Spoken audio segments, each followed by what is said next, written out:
right, so we are live. Internet, hello and welcome to episode 6 of GRDnD Adventures in Runeterra.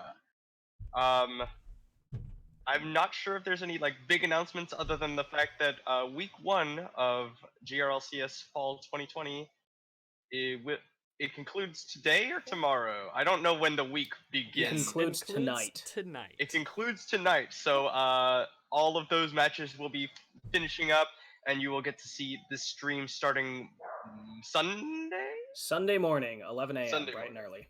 and early. Our streams for the week are spread out across 3 days: Sunday, Monday, Tuesday. Is that correct, David?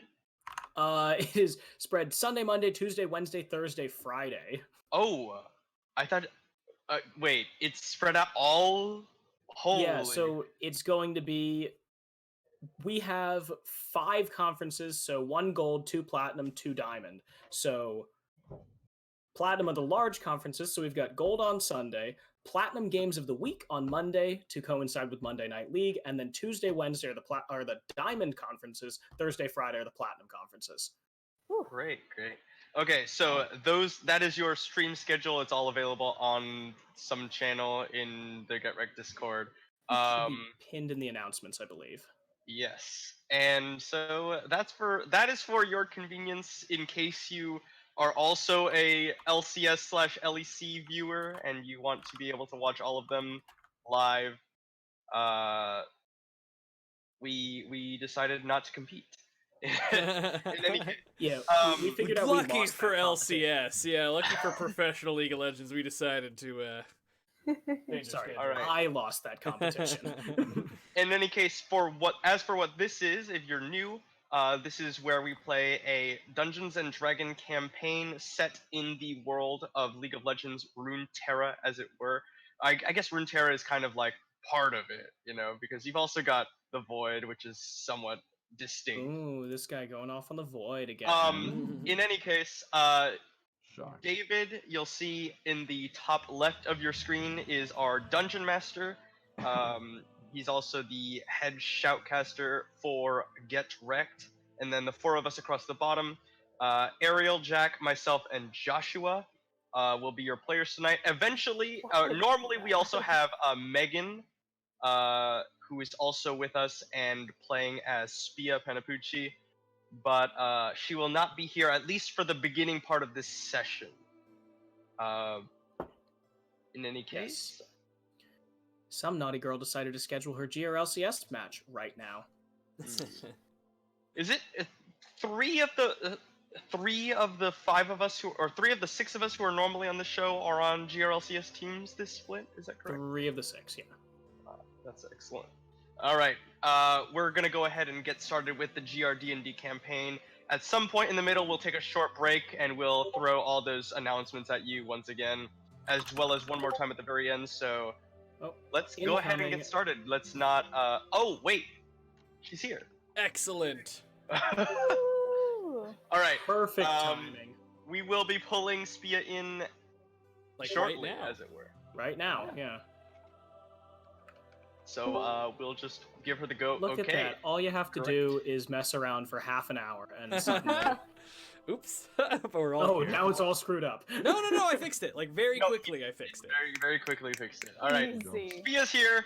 She's the other person for us, the other player, and she has just concluded her GRLCS match. No spoilers on the stream. But we will go ahead and get started. So if you would like to pull us away, David, into our recap of what's happened. All right. So last session, the party pursued the leads that they found from the Chem Baron Harkonnen. He learned of the different alchemists that the Baron Butler may have employed, and he looked them up. So the party was given a list of possible culprits behind the tourmaline mine raid, and they explored. The crystal smith Alex seemed to be the prime suspect, but when they looked for him, they found that he was gone from his workshop. He was shacking up with the Church of the Glorious Evolution. So the party traveled to the church, and they found out that they should go to the workshop of the Machine Herald, the benefactor and leader of the church. They went and they found none other than everyone's favorite robot cyborg champion, Victor, who was working on a new technology comprised of tourmaline. So they talked to the crystal smith Alec and his friendly alchemist from the Church of the Glorious Evolution, the Grey Boy, and they found out that they were developing something not entirely unlike Victor's W, the gravity trap. And that is basically where we left off. They found out that that this was not a calculated attack on Noxus, but merely a crime of circumstance. And now that the offending parties had been dealt with, they were free to chart their own futures.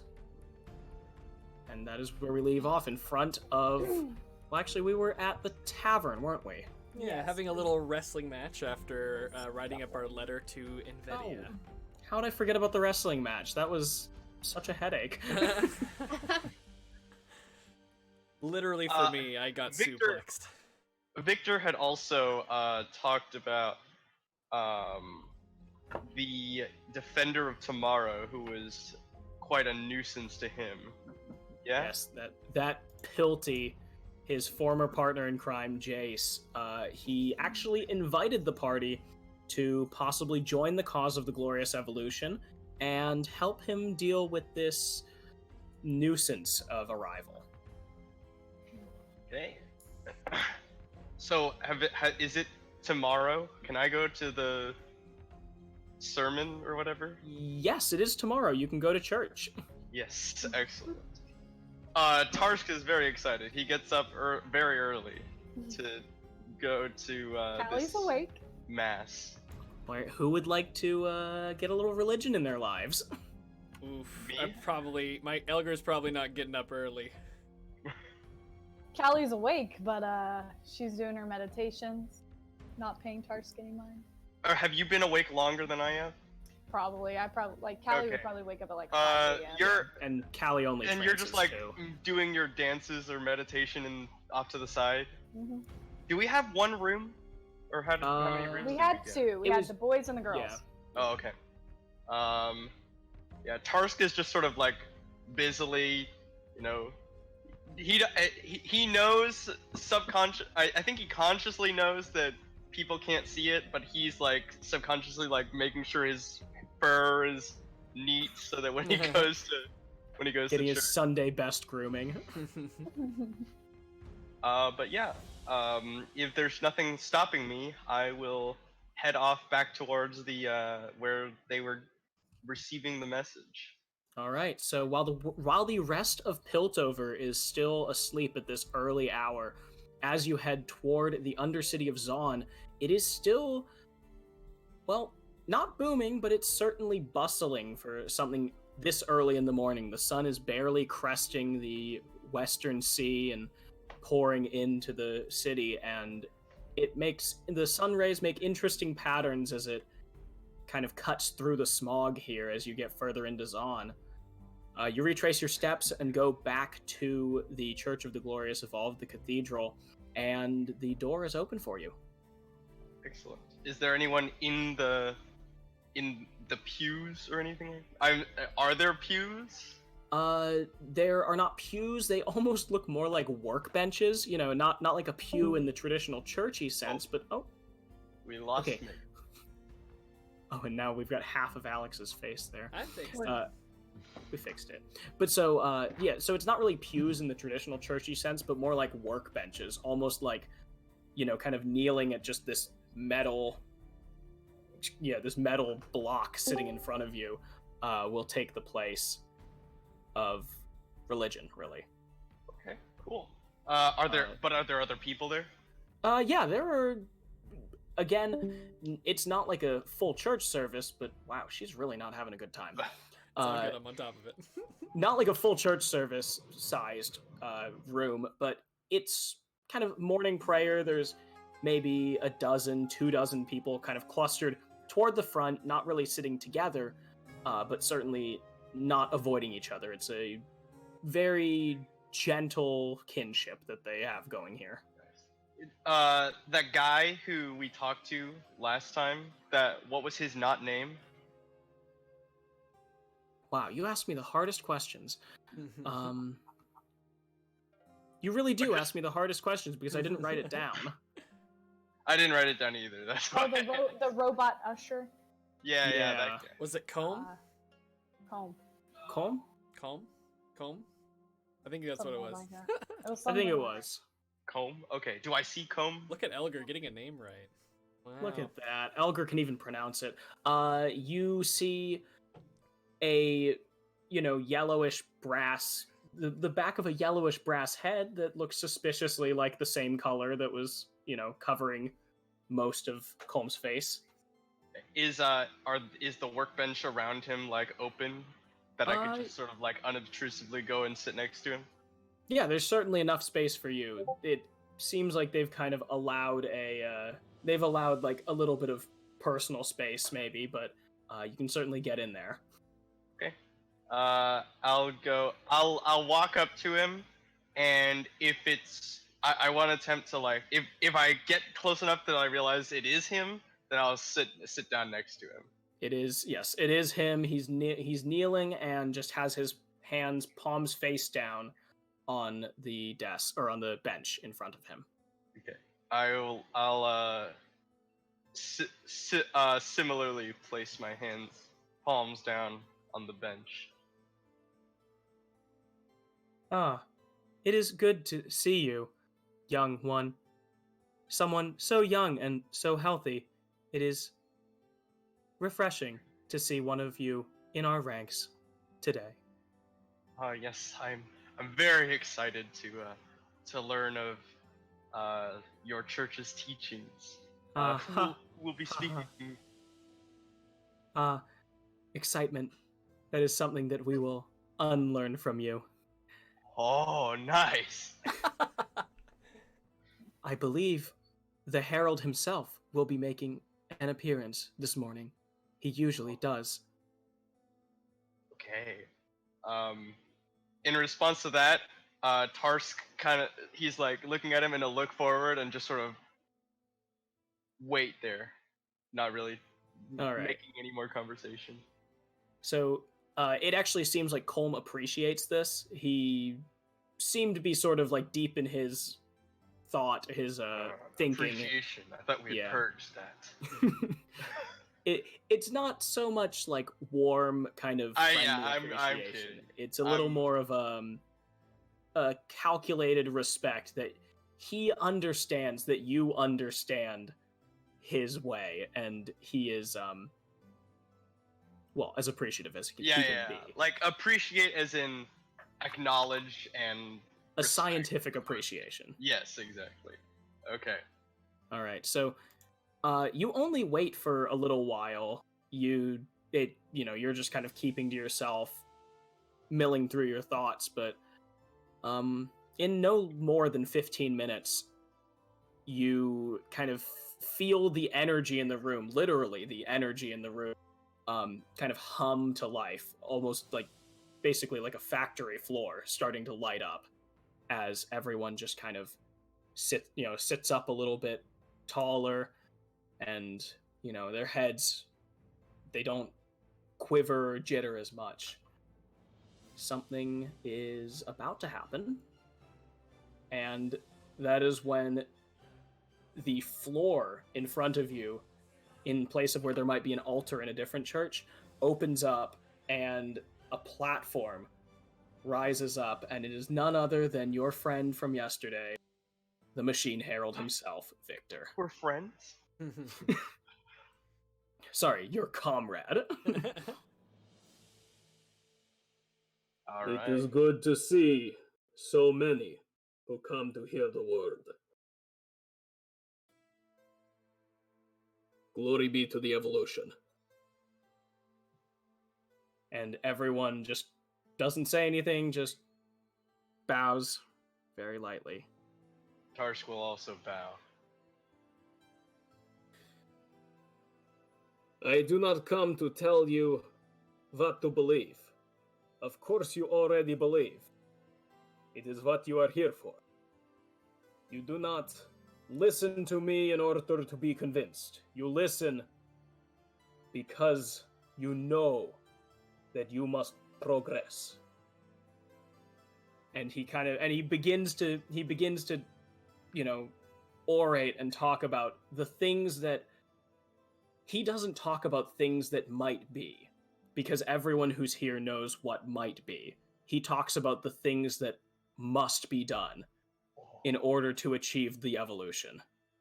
Nice. What are those things? I do not come to talk about how the fleshlings must shake off their mortal chain and upgrade to greater steel and wire. I come here to say to you, I will upgrade you. You will ascend to greater glory. And together, we will survive. We will endure. And then, we will live without the confines of bone and muscle. This I promise you. Is there so during the 15 minutes before he came, were there more people who came in? How filled is it by the time he starts? Before he starts, the 15 minutes before that pre-Victor time, there aren't many people coming in, but in the last maybe minute or so, even 30 seconds, people just start to file in and fill in from the back forward. Nice. And by the time he's finished speaking, and he's maybe talking for 15 minutes, promising you all of these things, promising everyone there that, he will work harder and do better for you. By the time he's finished, every single pew is fully packed. And not a single person in the aisles. Are there any people, are all these people just sort of sitting there stoically listening, or is there any conversation amongst them? As people come in, there are very hushed words shared, but it seems like just as quickly as people come in and begin conversations, they die back down. Everyone seems pretty intent on focusing on the sermon. Gotcha. All right. Tars will follow suit, and he'll listen quietly. Is there any, if you don't have anything, you can just give me the highlights if there's something important that Tars would pick up on?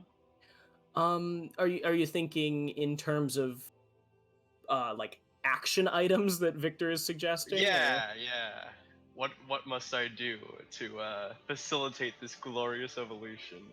A lot of his action items are much like a regular sermon. They're not so much places you can go, people you can talk to, but they're more things that you can do for yourself to prepare. You can prepare your mind greater. You can prepare your body. You can, he actually does address the terminally ill in the room, and he says, your job, he's just, to those whose bodies might fail them before the evolution is complete, I say to you, survive!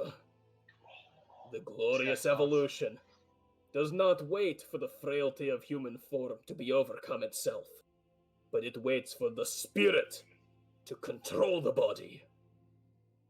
And the rest of it is very, very motivationally oriented, rather than telling people what to do. He tells people how to feel. Cool. All right. If you'd like to cut to everyone else, Tarsk will be here this entire time. Sure. All right. So. Yeah. So Callie, obviously, she's up at 5. She does her hour of meditation and goes through her rituals. Spotted Tar squawking, kind of paused and watched him walk down the way because she's doing this outside. Don't want to do it in a stuffy room or anything. Just watched him walk by. Shook her head, kept going through her dances, and probably just gonna get back into the tavern and see if anyone's awake. If they want to grab a bite to eat. All right, Elgar, Thatcher. Thatcher's gonna be getting up around 6 because he's been used to getting up early with his parents to get started with their chores. So by routine, he's up at 6, not as early as Kalia, but up at 6:30. Just kind of stumbles downstairs into the tavern. Yeah, so it is. I mean, it is solidly after sunrise, but it's still kind of got that haze of the sun isn't really, it's casting long shadow, so it's still a little bit gloomy out, but nothing that you're not, nothing that you're not used to, and especially since you are from the Undercity, so this is more light than you usually get in a full day. Thatcher, good morning. Yeah, it's morning. Morning. Not as bright and welcoming here, but typical morning. Where is everyone else at? Well, saw young Tarsk on his way to that creepy robot sermon thing. Haven't seen Elgar around. Big boy's probably sleeping off yesterday. So he fell on top of me, kind of tweaked my back a little bit, but I think I slept it off, so I can imagine what he's going through right now. Who won yesterday? Aren't you in the same room? Alex is asking who won? Yeah. Ended up being a tie. I think we sort of just kind of like called it. Yeah, we were just kind of like, bah. My memory says like, he's sleeping up that insane beating that Thatcher gave him. Whoa, it was even. I think it was pretty It was pretty even. I'm kidding. Okay, yeah. He got a couple of shots up. I mean, when I picked him up, I realized, I may have picked him up, but I mean, he was giant at the time, and basically I picked him up to try and show him, and it was like halfway through, Thatcher's like, I've made a horrible mistake. And they both He's like, oh shit, my back. Old. I've got this. I've got this.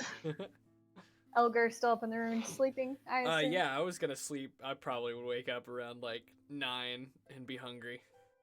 That's who was snoring, and probably, yeah. Yikes. I don't know how they sleep. The other person in the room is the one snoring, yes. I can't remember the last time I've slept in past 7. Ever since I was a boy, just getting up early with my parents to prepare the shop, get things going. For sure. I mean, if you're not up at 5 o'clock in the monastery, they're gonna come after you with a switch. That would be motivation to get up, yeah. We don't get tortured, but maybe a few, hidden veiled threats in there every now and then. But builds character. Of course. Well, guess we can eat without him, because I'm sure as hell not gonna wait for him to wake up. That sounds like a plan to me. I'm down for a quick little breakfast before we get officially started with the day, and I'm surprised and also dismayed that the little boy went off to church this morning. Yeah, I hope he's okay.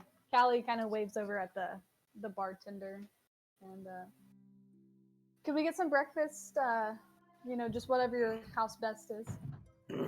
Well, it's all the house best. She kind of gives you that old lady smile, and doesn't even wait for a response. What is an old lady smile? They smile at you like, okay, honey. Yeah, it's the kind of okay, honey, like, but I understood.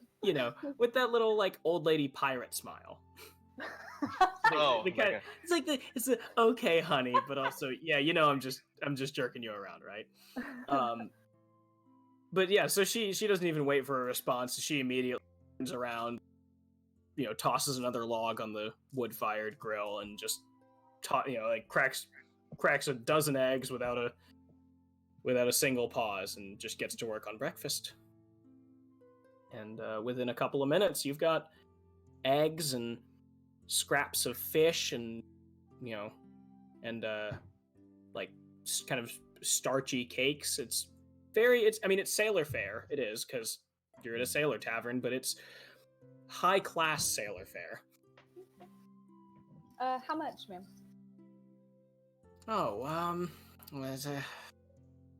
I left my coppers around here somewhere, and comes back and she says, it's just the 4 of you then. What, you lost your friends? Well, the others are late risers, so probably just the 2 of us. I'll get both. Just for the 2 of you, that'll be about 4 copper pieces. I can make change if you want. She slides over a silver. All right, and she just, flicks you back 6 copper in a tight little spiral.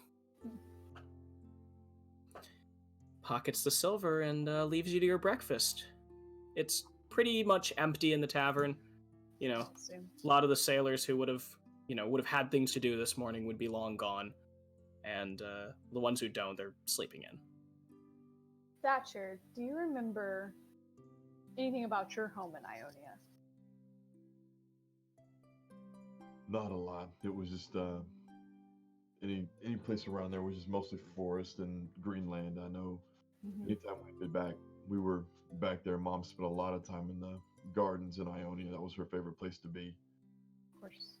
I know Dad was always down in the artisans' taverns and looking at all the artwork and sculptures that were being done. It was unusual for him, being a baker that he was, but I mean, he wanted to, when they retired, she wanted to get into gardening, and he wanted to paint. Was what he wanted to do, and they were a few years from that. Well, I'd say, cooking is an art itself, so I think it is pretty transferable skill. Yeah, he always said you could always tell how good somebody was at weaponry and fighting by the paint strokes that they would have. And so that's one of the things that he would study, was to see who was good at the old artisans in Ionia, who he would assume would be fighters and who would swordsmen, based on the style of their artwork. In a monastery, we were always encouraged to pick up a craft as well, and mine is calligraphy. So I do like to do beautiful letters and designs on paper as well. So, well, if you handle a pen as well as you handle those blades, I would imagine you're quite the calligrapher. Nowhere near as good as others, but still practicing.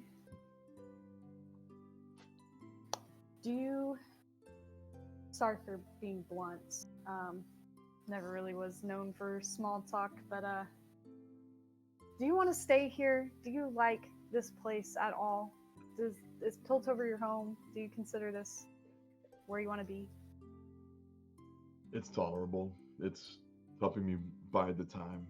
But if I had to pick a place to go, it would probably be back to Ionia. If I had to pick a place, it's home. It's comfortable. It's beautiful, peaceful, magical, filled with life. I enjoy the quiet, and I could always find a quiet place there instead of dealing with the mechanical and the machines here and the deceitful nature of some of the people that have been here. Smoke. Never seen the... Always feel like there's a haze over my eyes or something. I always notice it when I first get back from traveling, but after a few days, everything just seems like normal. I don't even notice it. Makes sense. Adapt to your surroundings, of course. I just want to... Hopefully, this was enough for Invedia, and hopefully, enough for Aurelia to feel that Ionia was represented in this peace talk, and I can go home, but you never know with politics. It's a fickle thing. That's one of the things I did learn from Harkonnen, was every time he had one deal, there was something else going on, and there was always politics and double speak and talking always going about. That's what I fear. But we'll see. I don't, I want to travel. I do want to see the world. I just want to do it on my own time too. Where haven't you been? Where would you want to go? Oh goodness. Well, to visit, maybe Demacia. The Freljord sounds nice. The snow and the cold could be a fun terrain for a while, but ultimately it's always Ionia for me. It's nowhere else matters. The Freljord is an interesting place. Cold, as you would imagine. If we were going to make a journey up there, we would prepare what we could for warmth there, but ultimately we would have to buy our gear from there, would be the best advice I could give. Elgar's parents are actually Freljordian.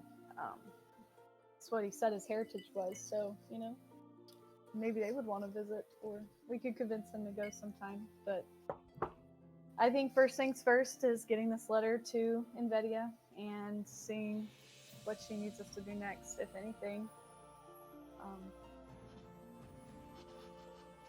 Well, you guys have been more than kind to me and helping us with the issues we had to deal with here, so you have but to ask and I'll follow you guys.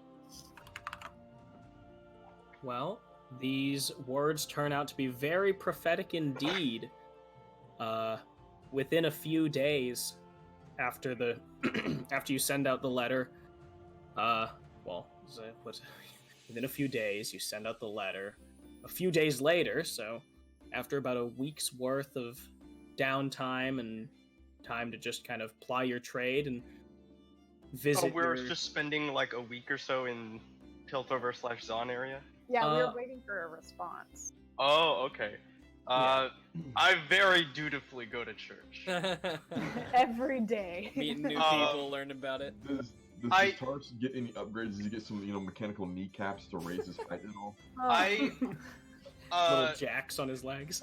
I wanna, while I'm doing it, after the sermon or whatever, whenever people, I assume people kind of hang out and discuss things after the sermon, right? Yeah. Do I ever get a chance to talk to Victor ever? Once or twice toward the end of the week, this about week of downtime. The last couple of days, he actually does entertain you a bit, because he's noticed that you, the strange young man who he met in his workshop, have been coming to church despite not having any physical ailments or any reason to be part of the church. Can I, from my conversations with him, unless you want me to actually roleplay the conversation, do I get anything out of him, I want to inquire about how he feels and about this Defender of Tomorrow character.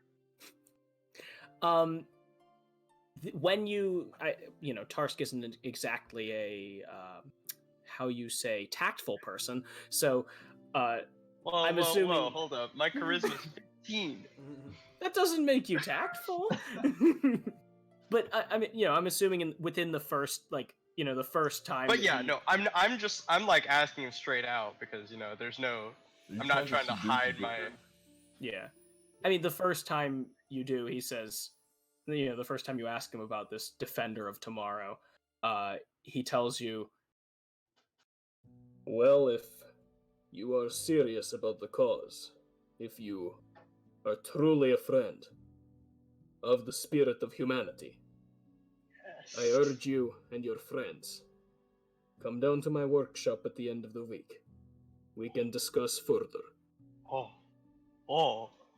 Okay. And then any other times I want to kind of talk and see if I can get a read on the church as a whole. So I just want to kind of talk about the evolution and all of that stuff with just other people who are attending the sermons afterwards.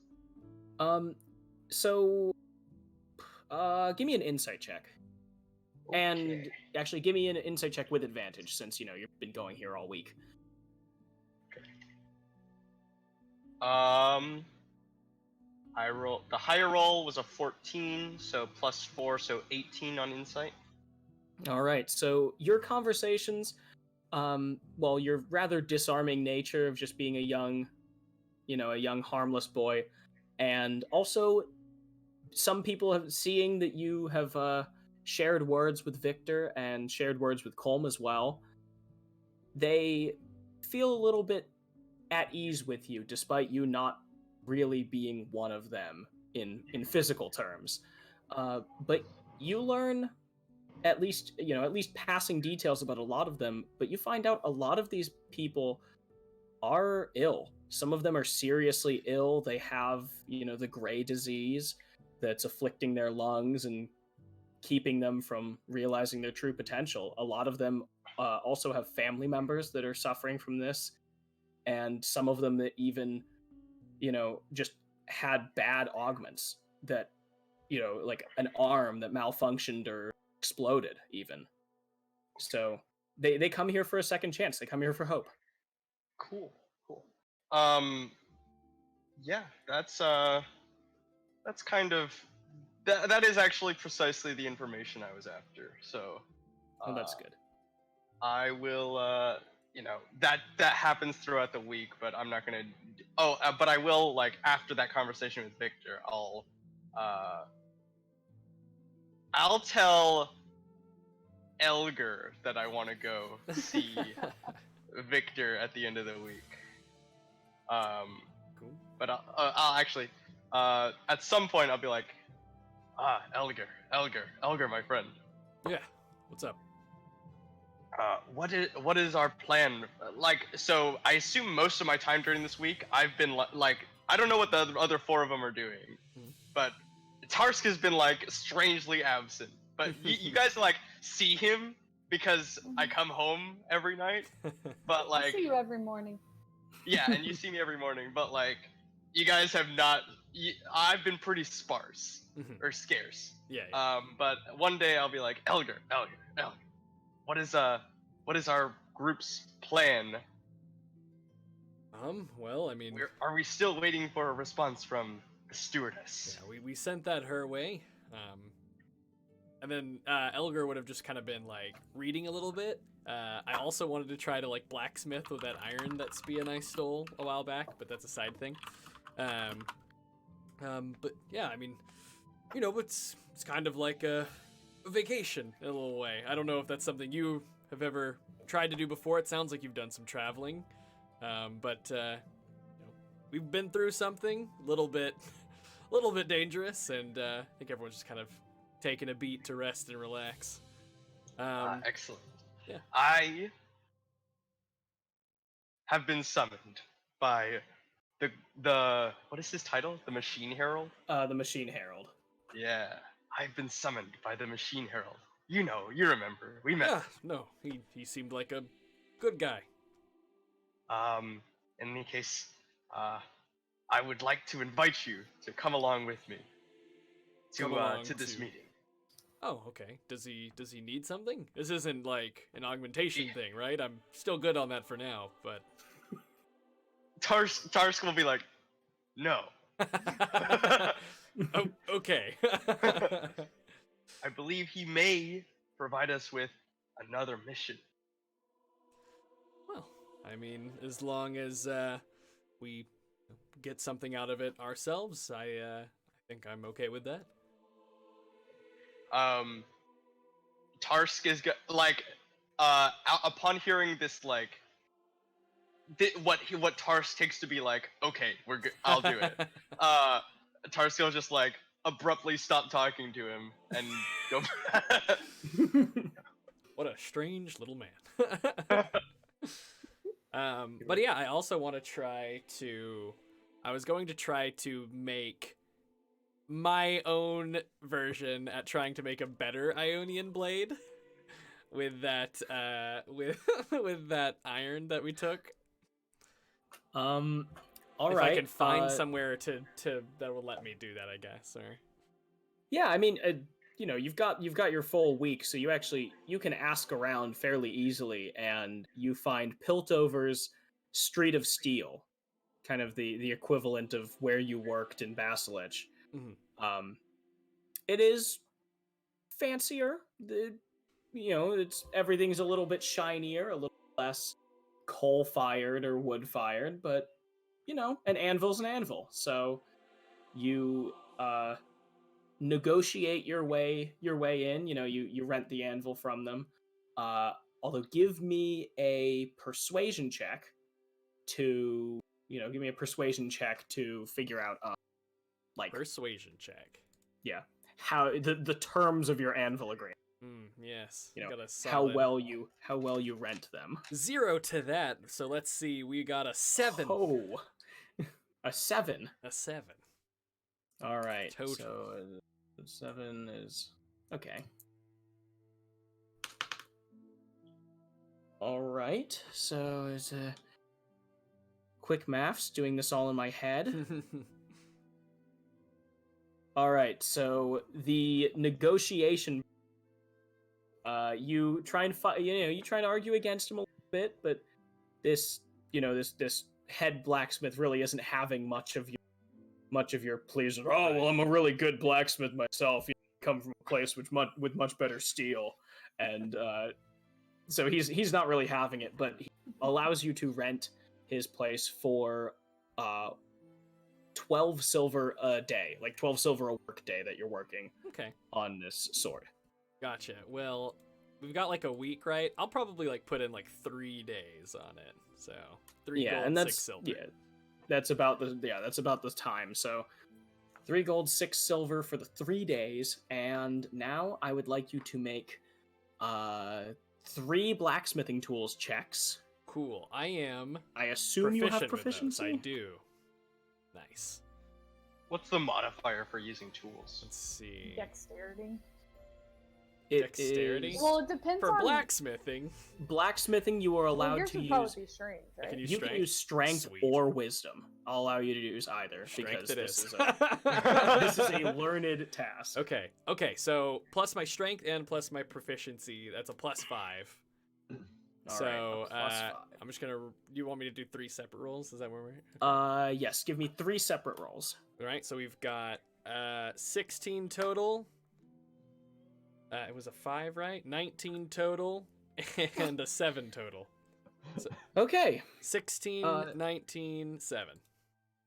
All right, so your first 2 days so this is an Ione. Wait. My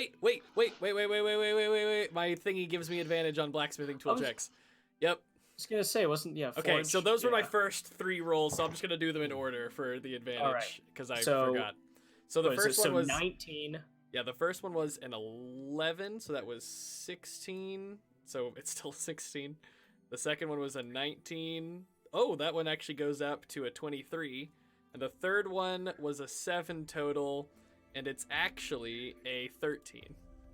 So 13, 23, and 16. 13, 23, and 16. Okay. So, you said this was an Ionian-styled sword? Yeah, I wanted to try to make something... I'm going for... similar to what she kind of uses, but I'm trying to make it like a little bit better, right? Like I'm trying to be like, I can do this. With a little bit of Elgar into it. Yeah. So Callie, would you like to describe how your daggers look? Sure. Because you know best. So she doesn't actually use a dagger. They're like short swords, but they're pretty like stocky though comparatively. Her knives she keeps on her thigh or whatever, but it's just like your basic think like the elven swords in like Lord of the Rings, where they're a little more scimitar-y. They're a little more scimitar-y, like coming up at the tips and like has like thin a little, and then it's just the difference is mainly just the description in like the pommel and stuff, like the decorative like just runes and like Ionian swirls and like the leaves and the flowers on it with like the little symbol of Ionia in the middle. Right. Cool. Everything else is decorative. Cool. All right. So in terms of in all reality, a sword like I would describe right now would not work in any sort of function. But I'm just, it's fantasy. It's whatever. I kind of want to make something sort of similar, and then kind of like, how there's like those knives that have kind of, or like a cleaver, right? And they have like those like spaces that are open in the middle to like the improve accuracy. Yeah, like speed and accuracy when you're like slicing, right? I want to kind of like do something sort of like that down the blade to like make it lighter on the end, right? So I can make the handle like a little bit heavier, but it still like kind of balances out overall because there's like a little bit, or the metal a little bit heavier on that end, but it balances out because it's like kind of empty. And I just sort of want to put some runes like up and down the blade, kind of like how I have my axe, but no fuck ups like with mine. Now it's all scratched up. Just nice looking ones. All right, so those like the first 2 days that you spend, you're just basically slaving away at the thing. You are honing this, or hammering and tempering and folding this sword to your standard of perfection. Nice. And on the, and then you try to kind of stamp these holes into it. And let's see. suppose it's a... Okay, now give me a dexterity blacksmithing check. Oh, not Yes, good at that. this That's is- a -1. Let's see how we do here. But you have proficiency, right? So yeah, What's up? -1 for the dexterity, so that's 10 plus proficiency is 2, so 12. So 12. Do you get advantage still? Do you get advantage on that? Oh, if it's a blacksmithing tools thing, then yeah. It is a do. blacksmithing tools Oh, check, that's so... still 12. It's 12. Still 12. Yeah, there was no hesitation in that one. 12. The second roll was But like a so... Yeah, you do kind of stamp out these holes. You know, you're kind of going for like a sort of chiseled... You're kind of like chiseling out these pieces of almost molten metal from it. But you're really just kind of carving bits out of it. So these aren't like circular holes. These are kind of like oblong. These are oblong openings, and it almost looks like you've got this hollow sword at the end of it. Oh, cool. Yeah, kind of like one of those designer knives that kind of has those weird cutouts in it. It looks a lot like that, but it is a long sword. This isn't one of like Callie's little short sword for a real man like you. And on the third day, you take some time to do the handle and all of the etching and engraving. So, are you just trying to do it like Ionian style, or are you trying to do it? I'm putting so the sword is like kind of styled Ionian, but the runes are kind of Elgar style, yeah. All right, so are you trying to do anything fancy with the handle, or just etch the whole thing up and down with Elgar style? Definitely just kind of whole thing up and down. All right, so you just put on a simple lacquered wood handle, and then you just go to work with you've got all of your engraving, you have your book and everything. You're just chiseling these runes into it. Give me a dexterity blacksmithing check. Okay. And an arcana check. And an arcana check. I am proficient at that. I'm a smart boy. Okay, let's see. Let's do the dexterity thing. Advantage on that. That gives me a 15 -1 +2, so +1. So 16 on the dexterity part. And let me check this real quick. I have like advantage on a couple random like crafting things. My storm room gives me advantage on arcana checks. I picked the right runes for this sword, I guess.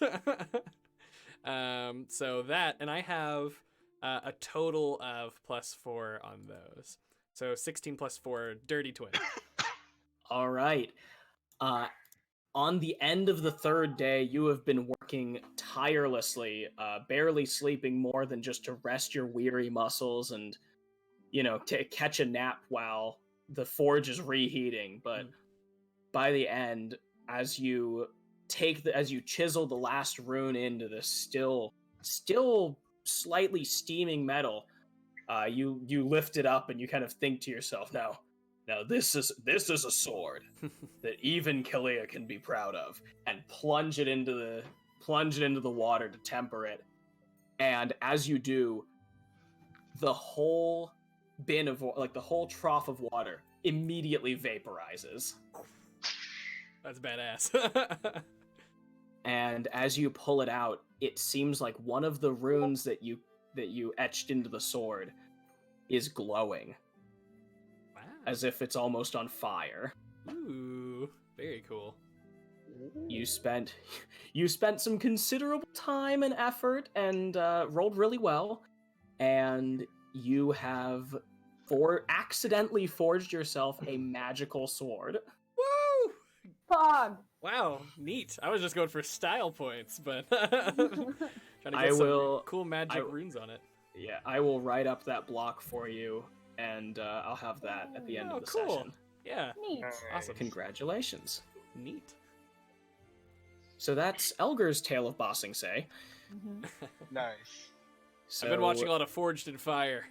Prep myself. Oh, those guys. Oh no. Oh no. Let's see. Other than just like catching like a nice breakfast and talk with Thatcher that one day, every day just going through my ritual before, like, as I wake up and before I go to bed. I don't think Callie would do anything necessarily specific. She'd probably peruse the town, maybe look around for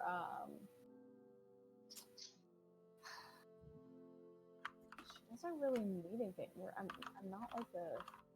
Oh, come on, Callie. Shopping episode. Yeah, but I'm not like Callie's not a materialistic person. Like, her weapons are like her main. Maybe like different colored paints for my calligraphy set, because I only have black. Oh yeah, I mean so you can go, like, again, just like Elgar, it is very easy to ask around, and you find the Piltover Market. Actually, it's not even the Piltover Market, it is just called the Market. That's how big and important That's how you it know is. it's bougie. Yeah. So you go in there and you could get lost for days if you decided to spend that much time there.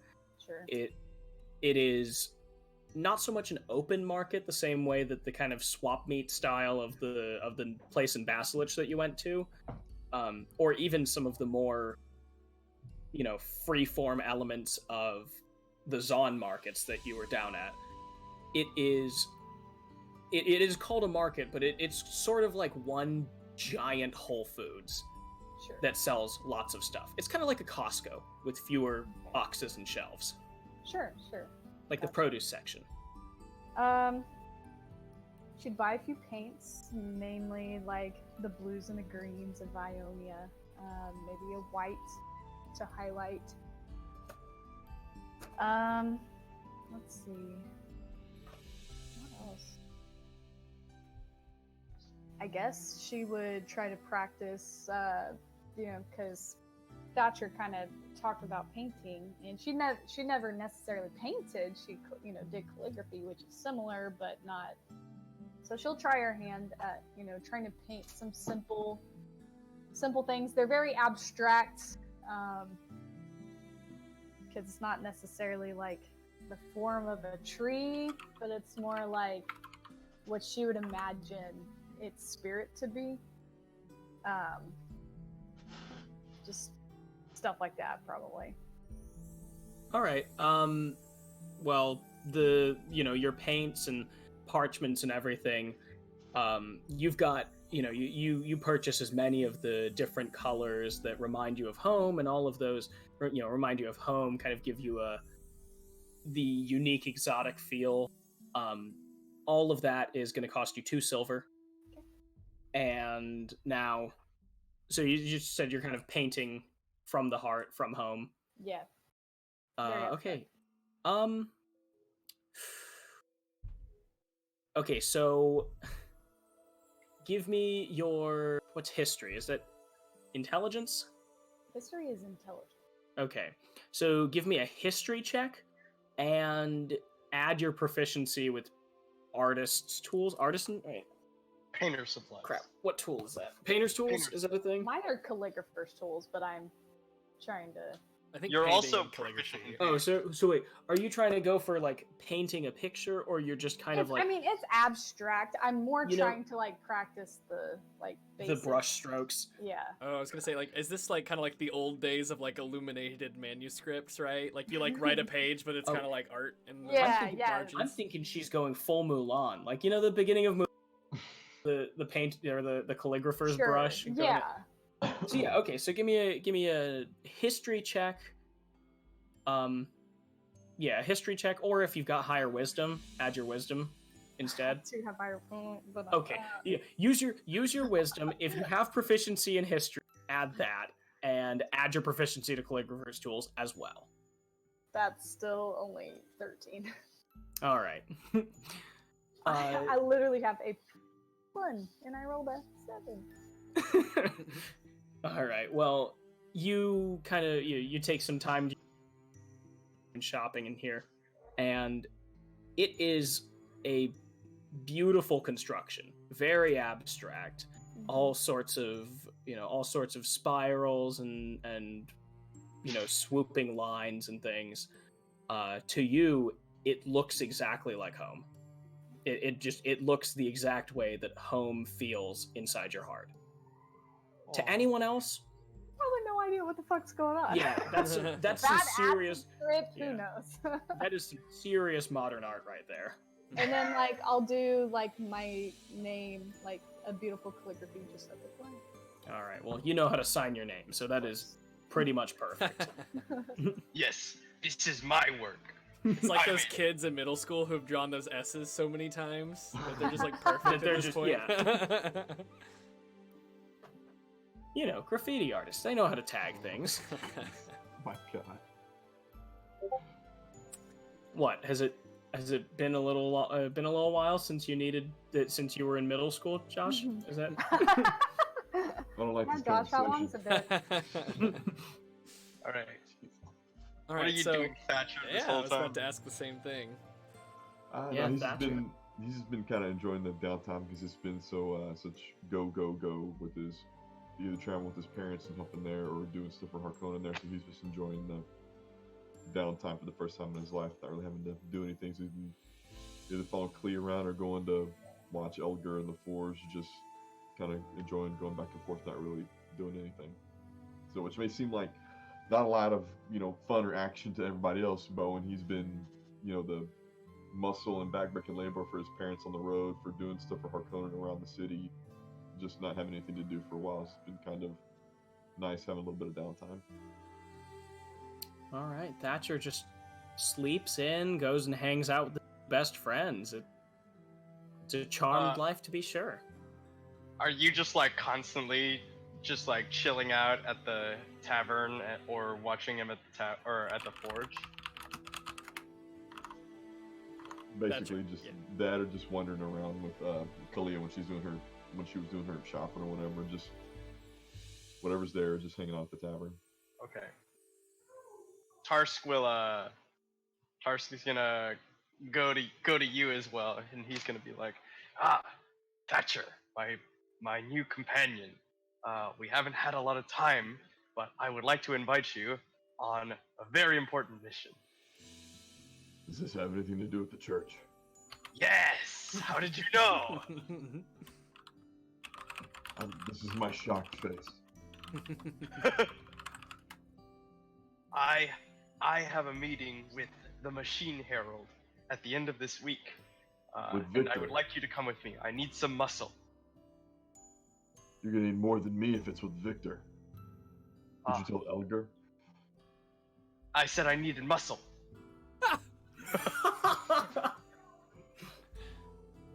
Don't tell Elgar I said this, but we may want to ask Elgar to come with us. Well, lucky for you, I have already asked Elgar. Is Kalia aware of what you're planning to do? No. Kalia bad. Kalia keeps trying to stop me from doing things. Spia too. Don't tell Spia. Kalia is the one I would say we would need to have with us if we're going to go see Victor by himself. Tarsk is regretting this decision to approach Thatcher.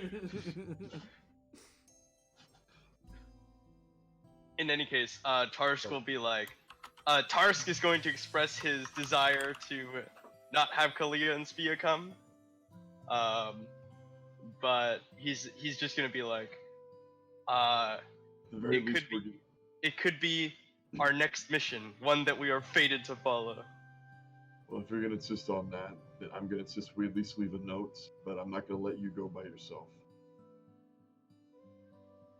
Good, very good, very well. So I'll agree to go with him, but if we're gonna go, we need to leave a note for Kalia to come if she wants. But that's just gonna pat him on the head. Yes, you fools! Continue tapping my head. No, I'm not saying that. Yeah. Okay, that's fine. Tarsk doesn't make any indication of opposition or anything like that. But he is gonna say, Kalia and Spia have been continuously thwarting his endeavors. So, speaking of Spia, I like to think that in a little bit of the downtime, I've maybe like just assisted her in some hijinks, if she's been around this week. Yeah, of course. I mean, I for anyone who isn't updated, she is Megan is experiencing some technical difficulties, so she right now is not able to join us. So if she updates us with anything that Spia would like to do or is doing in the downtime, we'll make sure to relay that to you. But yeah, I mean, it's like Elgar, every time he sees Spia, he's like, so, is there anything? So, you want to do something? We're gonna go, I don't know, hustle some rich pilties or something. Exactly. She's like the like kind of the sneaky one. I'm the muscle, and I enjoy ripping off a-holes like that dude from the boat. That dude was an a-hole. He was. I think it's fun to rip off. I do have assholes. one last question. Do I dream at all during this week? No, actually, this week, I'm going through withdrawal quick roll. No, your dreams are surprisingly quiet.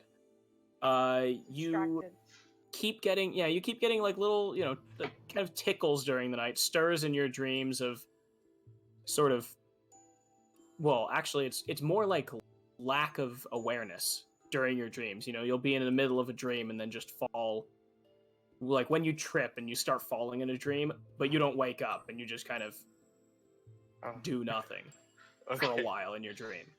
But it is nothing like the visions and prophecies of the void that have been swimming in your head up until you met these people, kind of. Something. This is problematic. All right. Does anyone want to do anything before I go on my journey? Hopefully we get the letter from Enzisha. Oh yeah, do we get anything? I don't know how fast mail moves, like in Runeterra. Well, by the end of the week, a letter, by the end of the week, a letter has returned to you, addressed to you, with a very familiar seal on it. All right. So let me copy and paste that. But I will also read it. It says, "Heroes, thank you for the update. It is relieving to hear that you not only found the culprit of the devastating raid on our mine, but you brought him to justice. You have done a great service for Noxus, and in punishing this Baron Butler, you have honored the memories of the men who lost their lives in this cowardly attack. You are true friends of Noxus, and your deeds will be remembered by the Empire. When you return to Basilich, you will be commended and raised to official status with the Bastion. Come to Noxus and I will grant you your titles and your next assignment. Bring your new friend from Zaun. Every asset to the peace of the world is a friend of our cause. My deepest appreciation, Inveria Varn." This is a clarifying question. When she says titles, does that mean like title as in like, oh, I am now the X thing of Noxus or whatever? Or is she saying titles like title to land or something like that? You can assume that it's more of a, title. As far as official status with the Bastion goes, it would be more like you're recognized as, sort of a friend of the Empire, or like. Oh, okay. So it's like a title for a person. Yeah. Like a peacekeeper of Basilich, that sort of thing. Gotcha. Yeah, title of a person rather than a landed noble. Gotcha. Yeah, I was like, wow, that's. What, are you telling me you don't want a keep and some servants? Not in there. That sounds cool. But Tarsk is Tarsk at the end of the week. I'm gonna maybe look for Elgar and Thatcher as they're coming back from the forge and say, "My friends, it is time." Speaking of this, Elgar would want to try to get. I know Thatcher was like, if you don't want to bring him, that's fine, leave a note. But after he invited me, I would bring it up privately with Kalia and Spia. Cause like I would want them to come. Elgar was. What in the world? Sorry. Sorry. Okay, sorry. There was just I thought it was like a bug or something. Anyway, sorry. Elgar, in real my life eyes problem. are here. My eyes are My here, eyes are here. He would want to like kind of bring it up with them, right? Because doesn't want to wind up dying if it could be avoided, but he does want to, you know, kind of pursue some new things in life because he's been just kind of chilling his whole life reading about other people, you know? He's kind of like, I want to, now that he's out here and he kind of did some stuff, he's like, I'm pretty capable. So he kind of wants to try. Yeah, I am awesome, aren't I? So yeah. So yeah, now we get this letter and you kind of read that and it's like a title, like that's kind of cool. So he's kind of thinking, he's always been kind of like a showboat a little bit, right? But he's kind of getting his internal confidence up. But he also doesn't want to die for no reason. So definitely would let Spia and Kalia in on this thing to, you know, maybe help Victor. Oh, So Kalia. Oh, I was expecting him to roleplay. No. I was about to roleplay it with you. I am. Like, Yeah. Look, so Tarsk has been, you know, you've seen him in the mornings, I guess. He's been I have. going to church, meeting up with Victor some more. He's asked Thatcher and I to help him with something on behalf of Victor. And this is out of character question real quick. We have like no reason to like dislike Victor really, right? Like I know as League of Legends players we're like, oh, Jace is kind of the good guy, Victor's kind of the bad guy, but like What? really it's more of a gray area, and as characters like we don't, right? I mean like I just like I just like Alex's immediate reaction of Jace is the good guy and Victor's the bad guy. What? I mean like vaguely, not really. no, really. It's aside gray, but yeah, I mean Kalia has super no dog in cool the to fight. us, guys. Come on. Kalia doesn't have like a dog, personal dog in the fight, but you know, I think you just got some moral misgivings about this whole, you know, technocracy in the Yeah, first like, place. Why are you messing with your body, yo? Yeah. That kind well, of it's stuff. people trying not to like- die. Yeah, Elgar. I think Dying is a part of Elgar. life. There is a bug down here. I just saw it. Oh man, it's a fly. It's whatever. Yeah, I guess it's just like, what do your characters think of that Yeah. whole like philosophy?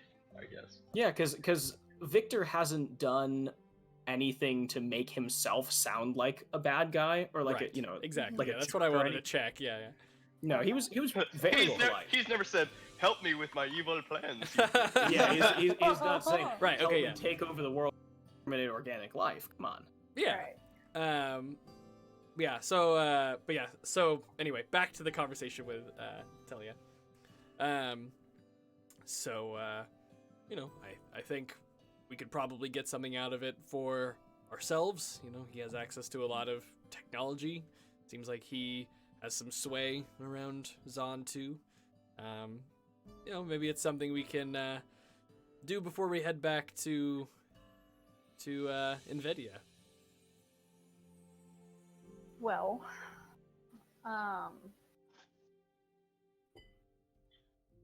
if this is something you guys want to do, I'm not too keen on, you know, traveling back alone, and I don't want to stay here alone.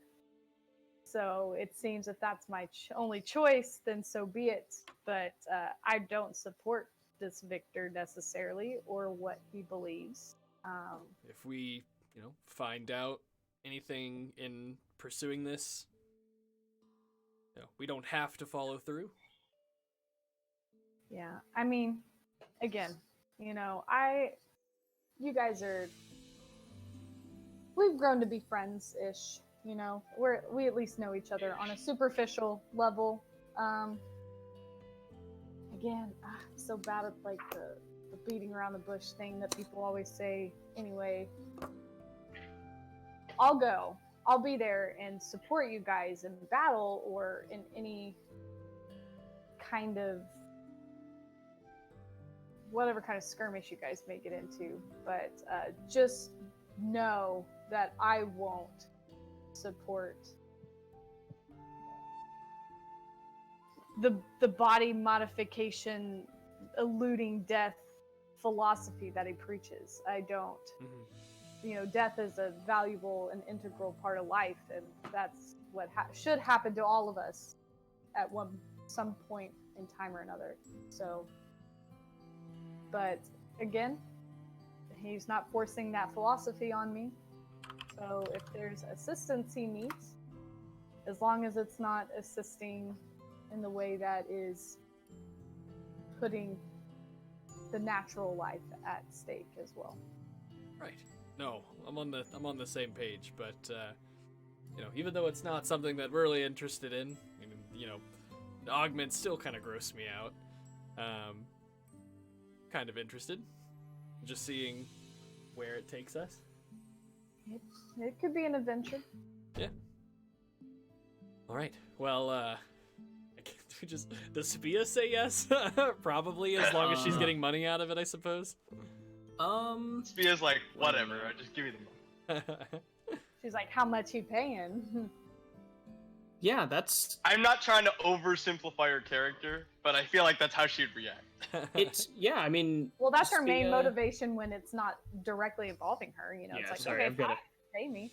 Got a lot of notes about Spia. But yeah, I mean, it's basically, well, I mean, we don't have anything else to do, right? How much do you think this will get us? Cool. All right. If that is how she's going about it, David froze. If that's how she's going about it, it's not me. It's for real this time. Hey, that was his first time freezing. Oh. Sorry, I froze. All good. You're good. Yeah, I think we're down to see what Victor has in store for us. Then what we get out of it. I think we're all down to hear him out. So the 5 of you all travel down. Oh well, so first, at Tarsk will approach Elgar and Thatcher, and then Elgar will go to Kalia and Spia, and Tarsk will be like, excellent, you have decided to join our cause. Just as planned. Thatcher's gonna look at Kalia and Elgar, just roll his eyes and shake his head. Oh yeah, it's at this point that I decide. I mean, Thatcher, you've already seen it, but Kelly, I want to see what you think, and I pull out the new sword. Quite large. She puts her hands up. Yeah, I hand it to you. Does it feel like the lightweight balance that Ionian steel would be? Because it's not Ionian steel, is it? No, it is. This is Noxian black steel. Yeah. Oh, okay. But probably a little heavier. Elgar, have you ever held? Would you have ever held an Ionian weapon? I would have held Kalia's weapon before. Kalia's weapons. Okay, yeah, just in trying to check them out. So, Kalia's weapon is remarkably well balanced as to almost not feel like you're holding anything. Mm-hmm. They're lightweight and meant for very fast movement. Elgar, in his best approximation that he can do with the heavy black iron from Noxus, it is almost perfectly balanced. It's like the blade is almost exactly the same. Almost exactly the same weight as like the handle, so it's not overly balanced in one way or the other. But it is heavy. I try to do a like a little swing, pretty slow comparatively. Yeah, so I mean you're measuring yourself almost like a beginner trainee, and it is you can hold it still. It's not like it's a ridiculously heavy sword, but this would not be suited for you to swing around. I mean, it's not made for someone as small or as dexterous as you. It's made for Elgar, who Elgar or Thatcher, who is very much like, okay, well, I can put my weight behind this thing. I look at the pommel and what are the decorations? The pommel was more of just like a nice wood. It's not decorated super heavily. The decorations were definitely more in the metal. Mm-hmm. Okay, so there's the runes up the blade. Yeah. It's pretty. I know it's a little heavier, but is this kind of is she meet Ionian standards? Both of her swords to just to show the difference in movement, but if there's like anything wooden nearby after she kind of shows off like the dexterity, I just want to like chop something in half. Like, it's like... It is a very good merging of the two styles. It doesn't sacrifice, grace or craftsmanship for its power, but it certainly doesn't let beauty and weight get in the way of what it's supposed to be. This thing that you carve through a dude. The still color is actually quite a nice color. Yeah, it's I was trying to decorate it with some of those runes from my book, and when I finished making the blade, some of it seems to, I don't know, done something to the blade. I'd be interested to see. Yeah, well, I haven't had a chance to play around with it too much, but maybe in helping Victor out, you get a chance to see how it does. Yeah.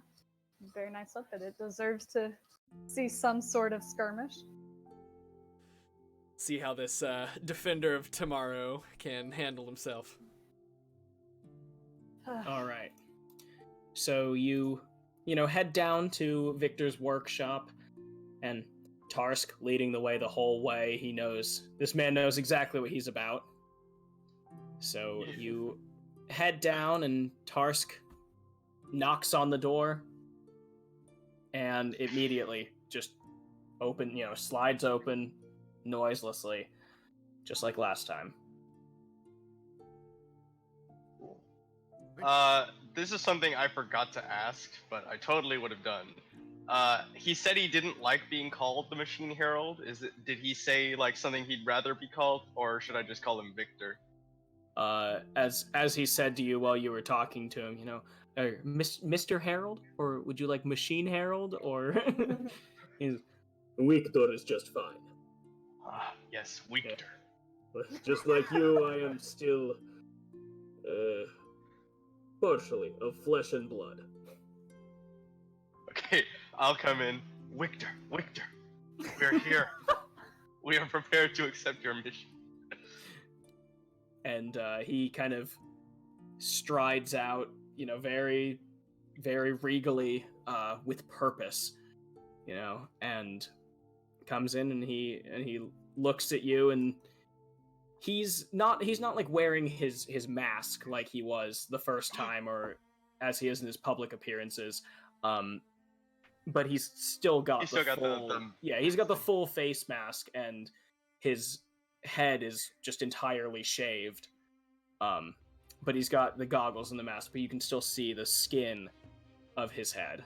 It's very pale, Dude doesn't get much sun on there, but he speaks through his mask. He says, "It is very, very good to see that you have not only decided to support me in my crusade, but that you have convinced others to follow this like-minded goal. You are good people." This is where Spia chimes in about money, but Elgar will be like, well, I mean, we were hoping to get some sort of compensation. It can take many forms, but the only compensation I need is to serve the Church of the Glorious of all. Tarsk is down to help without compensation. I'm just here to make sure the little one doesn't hurt himself in this quest. Of course, I see there are some motivators that not all of us share. I will compensate you accordingly to, well, how successful we are. Spia's like, well, I'm on board. I must admit to you I do not know that much about the Defender of Tomorrow's workshop, but I do know that what he has, it is no less than cutting edge. Should fetch a hefty price on any black market, huh? And he actually, a shutter in front of his goggles, like almost a welding shield, in front of it, just kind of blinks down and looking at Spia. Like a wink. Yes, awesome. it is his mechanical wink. Nice. Very cool.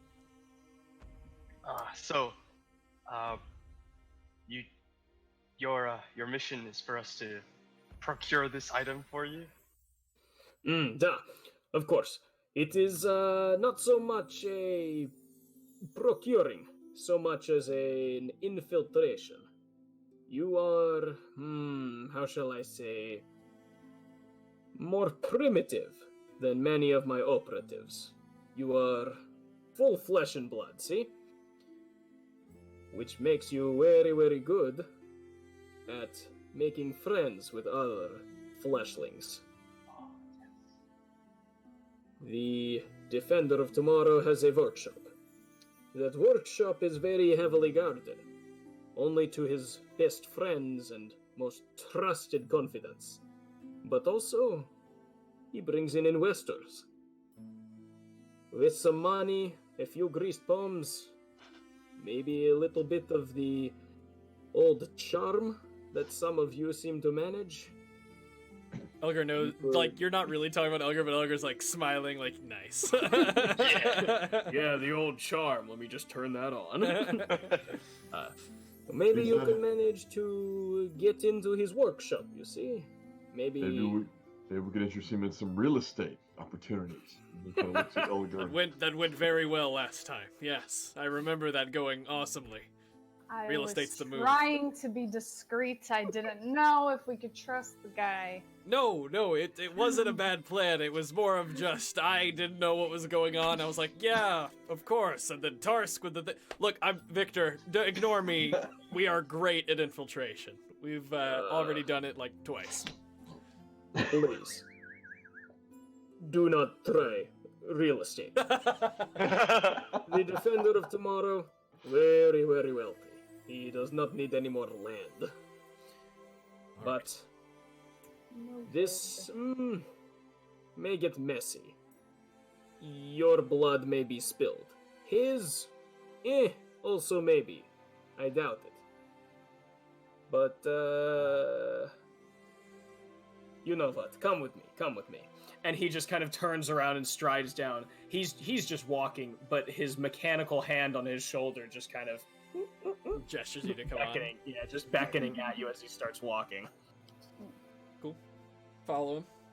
Or Elgar does. Last. Yeah, Tarsk is like, yeah.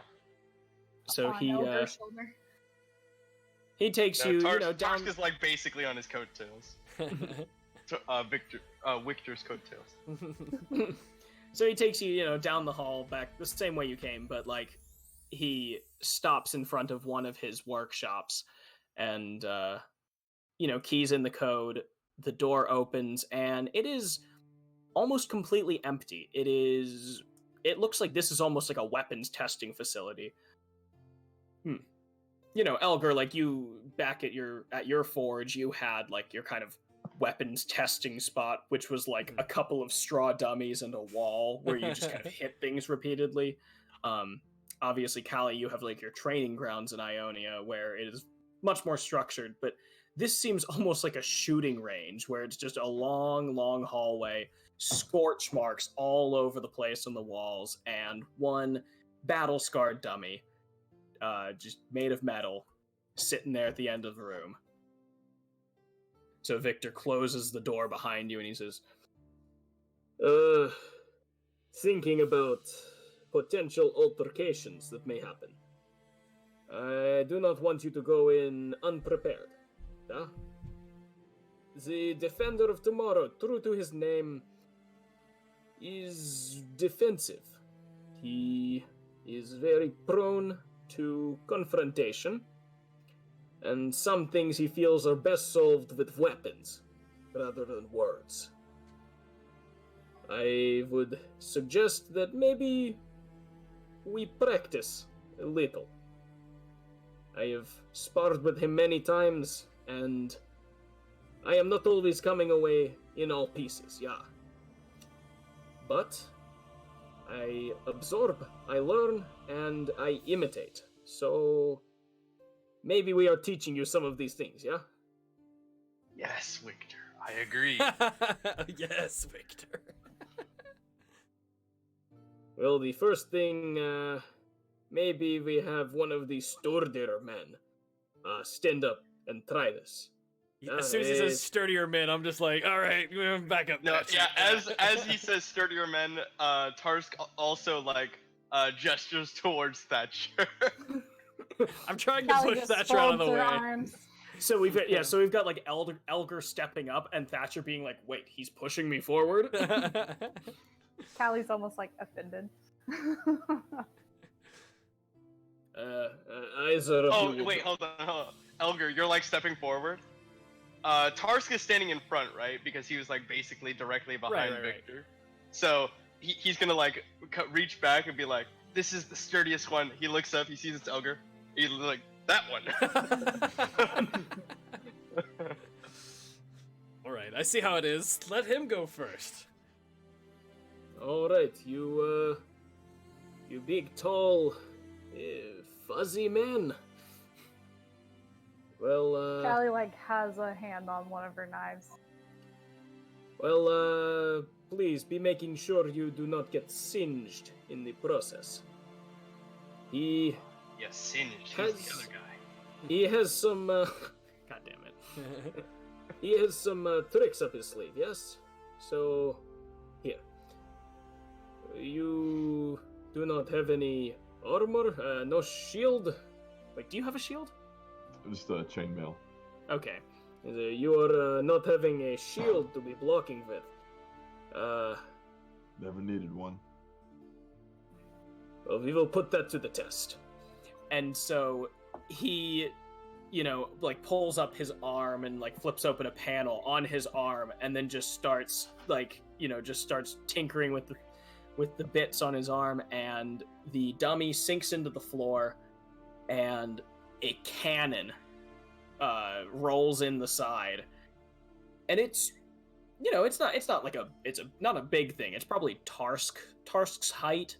Kind of the size of like a traditional ship's cannon. And Victor just kind of takes a step to the side and looks at the other, four of the people who are not Thatcher, and says, I would advise you to step aside. This may get, potentially, little bit messy. Thatcher's gonna pull his great axe out from behind his back and start looking around like, what the heck is going on? Oh, no, sir. You will not be needing that. This is to test your resilience. Dodge. And the cannon blares to life, and you just see electricity arcing across it as it glows bright blue and launches this lobbed particle of pure energy right at Thatcher. Thatcher, make a dexterity saving throw. Oh god. Why don't you dodge? Dexterity or athletics? Dexterity. Alright, Dexterity saving throw. So if you're Saving throw. So it's Yeah. on. Should so be on. it's on your character sheet separately from Yeah. your other stuff. Yeah, see so those? It says Yeah. it says I have advantage on dexterity while I can see it. Oh, wait, Seriously? yeah, barbarian. Ah, That's a screw barbarian barbarians, man. Oh. Ah, 10. Oh yeah, danger sense. Okay, so a 10. Well, that is not enough. It, kind of.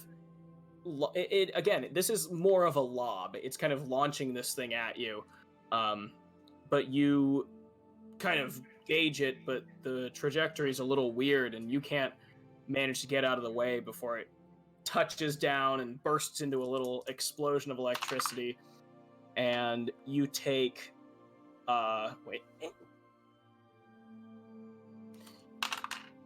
you take 10 lightning damage as this shock blast just rocks your body. Sturdier my ass. And No, how does Thatcher respond to being hit for 10 damage? Etcher kind of gets up off his back and kind of looks at everybody and just like, is that it? Oh, sturdier your ass. You seem very confident in that. What is your name? I'm very bad with names. Elgar. Yes. Elgar. You, would like to be taking your shot, yeah?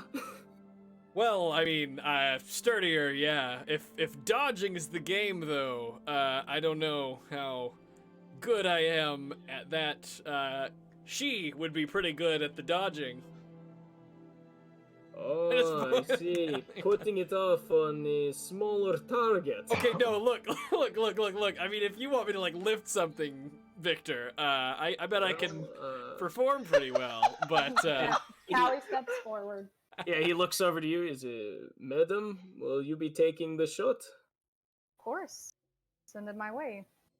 Duh. There is... you know what, I will not be telling you. It is being surprised, yeah?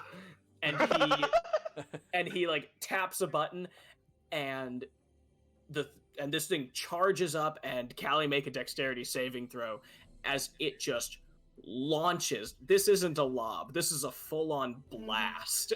Is this the acceleration game version? I'm gonna try to like, when I dodge out of the way, just like kind of one of those like matrixy moves where you like one arm up, like basically. Ready? Okay. All right. My save. Oh, plus 5, 20. 20. Dirty 20. Okay. Dirty, yeah. A dirty 20. But Callie goes for the, like, sees this thing. Everyone else, this happens in, I mean, almost as fast as Elgar and Thatcher can even react. You kind of see this thing charge up, and the moment that you see it emerge from it, then you see Callie lean backwards, almost bent fully double, as this thing barely grazes over her and explodes into a cloud, into a burst of showers, spark showers at the other side, and she just does a backflip. So, just plants and just arms out. Like, deep exhale after, and then open my eyes. She is very flexible. Very, very good. Very good. You are not being as sturdy as you think, Mr. Barbarian. Unfair advantage. Tarf's gonna be like, he has his uses. It's okay. Well, Mr. Strongman, And he points at Elgar again. And he says, maybe this is being a little more in your territory. Pokes the thing. The cannon comes out, and instead, a dummy or like a robot just walks out. Is it like one of those like the thin robots? It actually looks like a repurposed Piltover police bot. Nice. All right, do I... What's the move? Break it? Or, just kind of like looking to Victor for a prompt here. Just step forward. Separate yourself from group. Don't want it targeting the wrong person. All right. All right. So, shield, sword, just shield. You might want the sword. All right. I pull out the shield and the sword, and I kind of pull out. I kind of like look at Callie at the corner of my eye. I'm like using the sword, and then kind of step out there for this thing. All right, so as you step out, like, into the, away from your friends, you notice that out here, like, in this part of the firing range, the ceilings are actually fairly high. And, to the skies. And then you notice that the robot has pulled from behind its back a giant hammer. Oh, good lord. You will want to be defeating this project.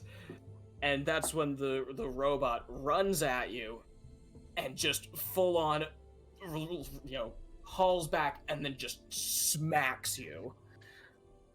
Make a Constitution saving throw. Constitution saving throw? I'm a fighter. That's my jam. You're good at those. Plus Nat 5, 1. 18. Oh. 18. All right, well, he runs at you, this robot runs at you and just smashes you with this hammer, but you get your shield up in time and you just eat this, you eat this giant hit from the hammer. And you do take... Oh, why don't I have any d4s? Give me d4s. Okay. They always get lost. Yeah. You take 5 bludgeoning damage, but you eat this thing like a champ and just stop it right there in front of you. Do not be afraid to be hitting back. I have many replacements for this. Yeah. After I eat that, I'm definitely kind of immediately swinging back at this thing with the sword. Giving this thing a test run in the weapons lab, that's all right. Makes sense. So I'm just gonna roll to hit it, I guess. Yeah. Yeah. Go ahead and make a weapon attack. Boop. Let's see. 9 plus. Let's see. My strength is 3, so 12. Proficiency 2, so 15. No, 14. 14. Oh, 14 will not hit. Dang. You managed to strike a glancing blow off of this thing's hammer as it reels back in this kind of almost like a human. This isn't robotic. This isn't jerky at all. This is a smooth movement that it makes, and it just deflects your sword off of its hammerhead. Oh boy. Can I make? You said the movements didn't seem robotic. No, it's very natural. It's not the kind of jerky thing that you've seen. Not a cartoon robot or anything like that. Yeah. So can I discern if is this just straight technology? Is this some kind of weird experiment? I don't even know what that would be. Are you trying to tell insight, if it's? I guess. Yeah, I mean insight, or if you're trying to tell if it's like a magical thing. If it, yeah, or yeah, I don't know. There's no Yeah, I'm just trying to discern what it is. I mean, it'd probably just be a straight insight check. Yeah, hit it with an insight check just to see. Yeah, if you, Plus 3. Oh, 19, 22. All right, so 22. You look at this, and it just all of your natural inclinations just kind of say to you this can't be like a human. That's for sure. There's no way that there's a human body encased in metal or whatever. This isn't like a suit of armor. Because it's kind of bare bones, but it's moving like no machine that you've ever seen. Not that you have that much experience with machines, but it is a very strange looking, strange acting robot. Anyone else have any? Is Victor just kind of, as you're watching in horror as Elgar fails to hit but is conked by this thing, he goes, you might want to wait in the wings, per se, if things get messy. And the robot, the head of the hammer opens up, and oh, good lord. the head of the hammer opens up, and you see this little gem sitting in the middle, and he, and the robot rather points it at you, and crap, what's Thunderwave? Anyone have Thunderwave? No, none of you are casters. Why would you? I have the Mind Sliver cantrip, and that's it. I went too far. T for Thunderwave. QRST. Okay. I don't know how to spell. Here we go. Make a Constitution saving throw. You're lucky. Nice. Oopsies. There we go. I'm great at those. Let's do this. Nice! 22. 22. Tough boy. Again, this thunderous wave of energy as lightning blasts out of this hammer in your direction. This thunderous wave of energy rolls over you, but you are, I mean, you're not exactly Thunderborn, but you are certainly Hearthborn, and you just kind of like hunker down and just think about how much you hate thunder. Yeah, but yeah, it hits you as this rolls over you. You take 2 damage, 2 thunder damage.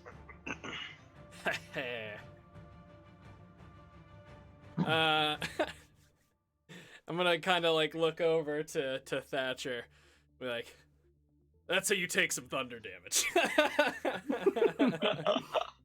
Let's see you dodge the cannon next.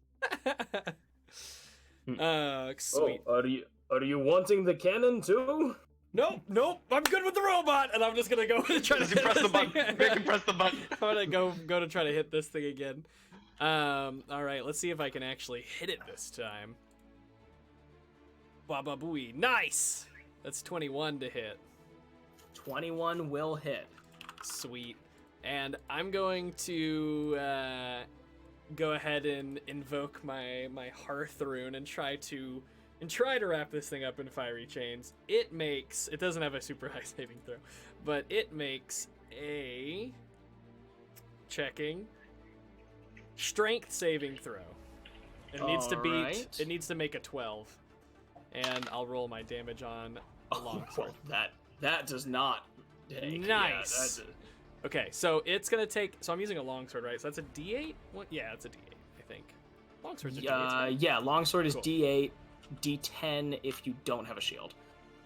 Gotcha. But I do you have a shield, so have a D8. shield, so 7. I have dueling, so that helps. So the damage is +5, so 12 damage from the sword, and then Alright.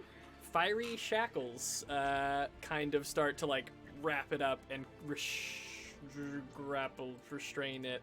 Restrained, okay. Well, Yes. I don't have a pen here. I really came prepared for this session, didn't I? And he also takes, so on top of the 12 damage from the sword, he takes a 6 I was like, he could damage. hear you. He can't. I'm talking for me. I get to do damage. Yeah. 12 plus 6, so unless he resists fire, that's 18 damage from my sword. Eat, and he's restrained. Nice. What does restrained do? For anyone watching, because I know what restrained does. Restrain doesn't it just reduce your movement? No, to that's 0, grapple. Unless Restrain you, is different. Alright. David, what does restraining do again? I don't know. I can pull it up then. I got it. Oh, come back. Just Google it. Yeah, that's what I'm doing. All right. Restrained. A restrained creature's speed becomes 0. It can't benefit from bonus to speed. Attack rolls against it have advantage. The creature's attack rolls have disadvantage. The creature has disadvantage on dex saves. Okay. So, I mean, it was basically. Well, the advantage and the disadvantage is an extra bonus. So he can repeat that at the start of his turns though, so he might get out immediately. All right, so wait, how much damage did you say it was? 18 damage. 18 total, damage. unless he resists fire or something. All right. Actually, yeah. How much fire damage? 6. Split that. 6 fire damage. So 12 and 6. 12 and 6. All right. So now he makes another strength saving throw. Oh, and actually, no, never mind. Now he makes a strength saving throw. At the start of his turn, he can try to break start out of of his it. turn. Oh, at the end of each of its turns. At the end of its So- turns? Oh, sweet. So he has disadvantage this turn.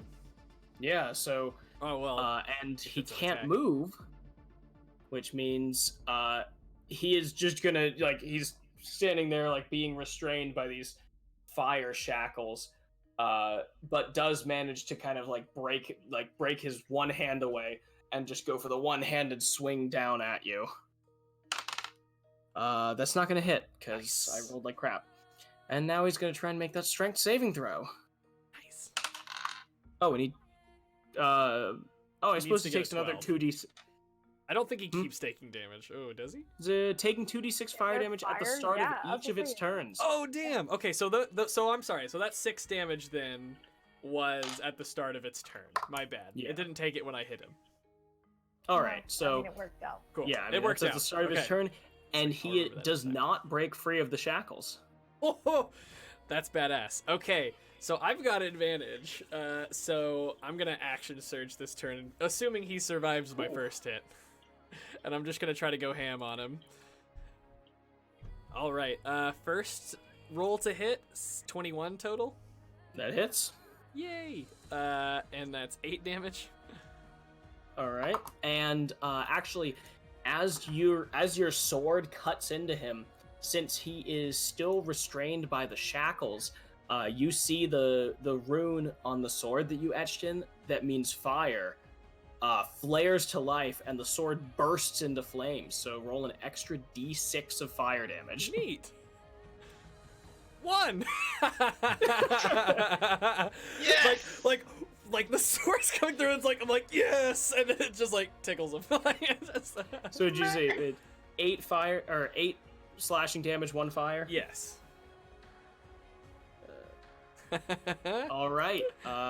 He is, yeah, I mean, it's like you're cutting into this robot, but he's still moving. Yeah. Still struggling. I'm gonna action surge and go back for another swing the other direction.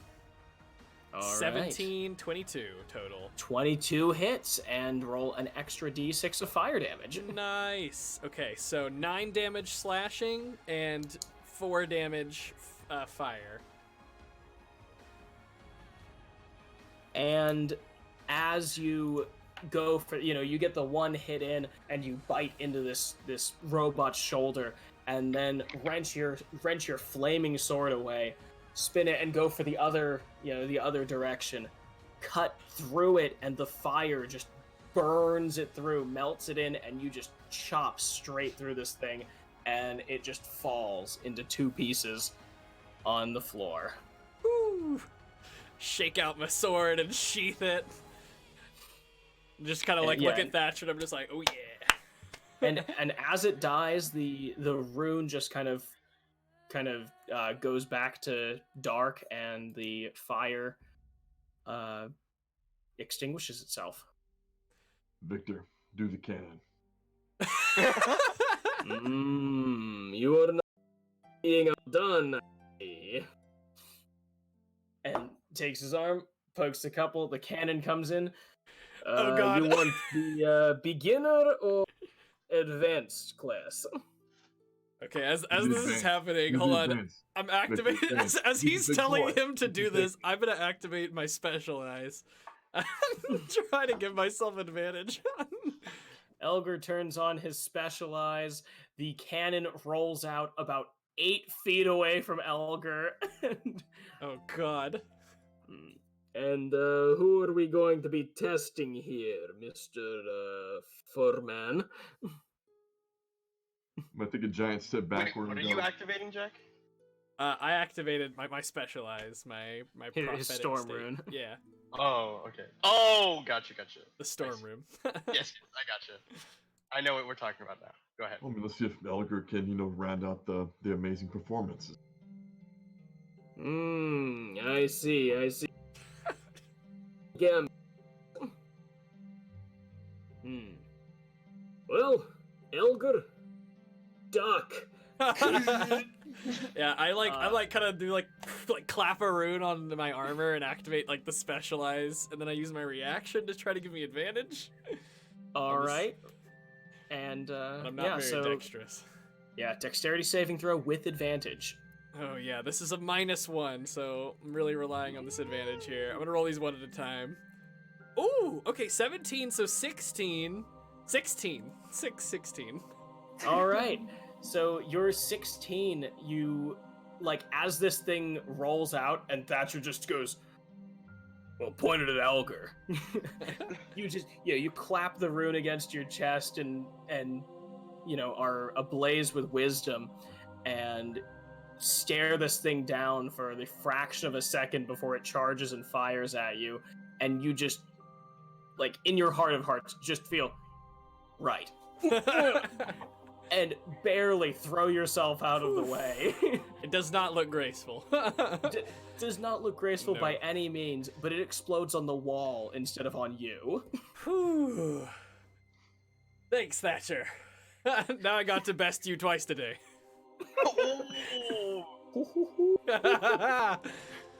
We can always have a rematch if you want. I'm good. I'm like on the ground after dodging this thing. I'm like, good. I'm good. After each of those things, Tarska's just been like... All right, and Victor's very frustration. You were being very educational. Everyone always needs a good test subject. Thank you, Elgar. I'm on the ground. I'm like, no problem. He puts away the cannon and just, turns to the rest of you who are not currently on the ground gasping for air, and says, "This is a rough approximation of what the defender is capable of. If it happens to come to blows with him, which I sincerely hope that it will not, you'll be prepared. If he can do it, can't you?" All right. Well, I'm still on the ground. I'll start to get up though.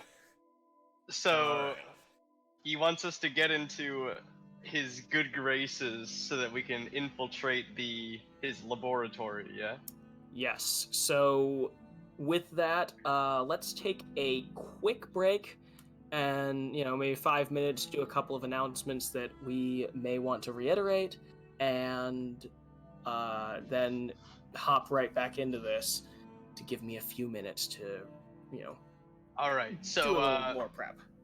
Dungeon Master has requested a brief recess, so we shall throw up a standby screen. When we come back, we'll throw up a few more announcements and return to our session for just a little bit longer. So thank you all for watching, and we'll see you in just a bit.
All right, internet, hello and welcome back to GRDnD. Wow, my computer is messed up.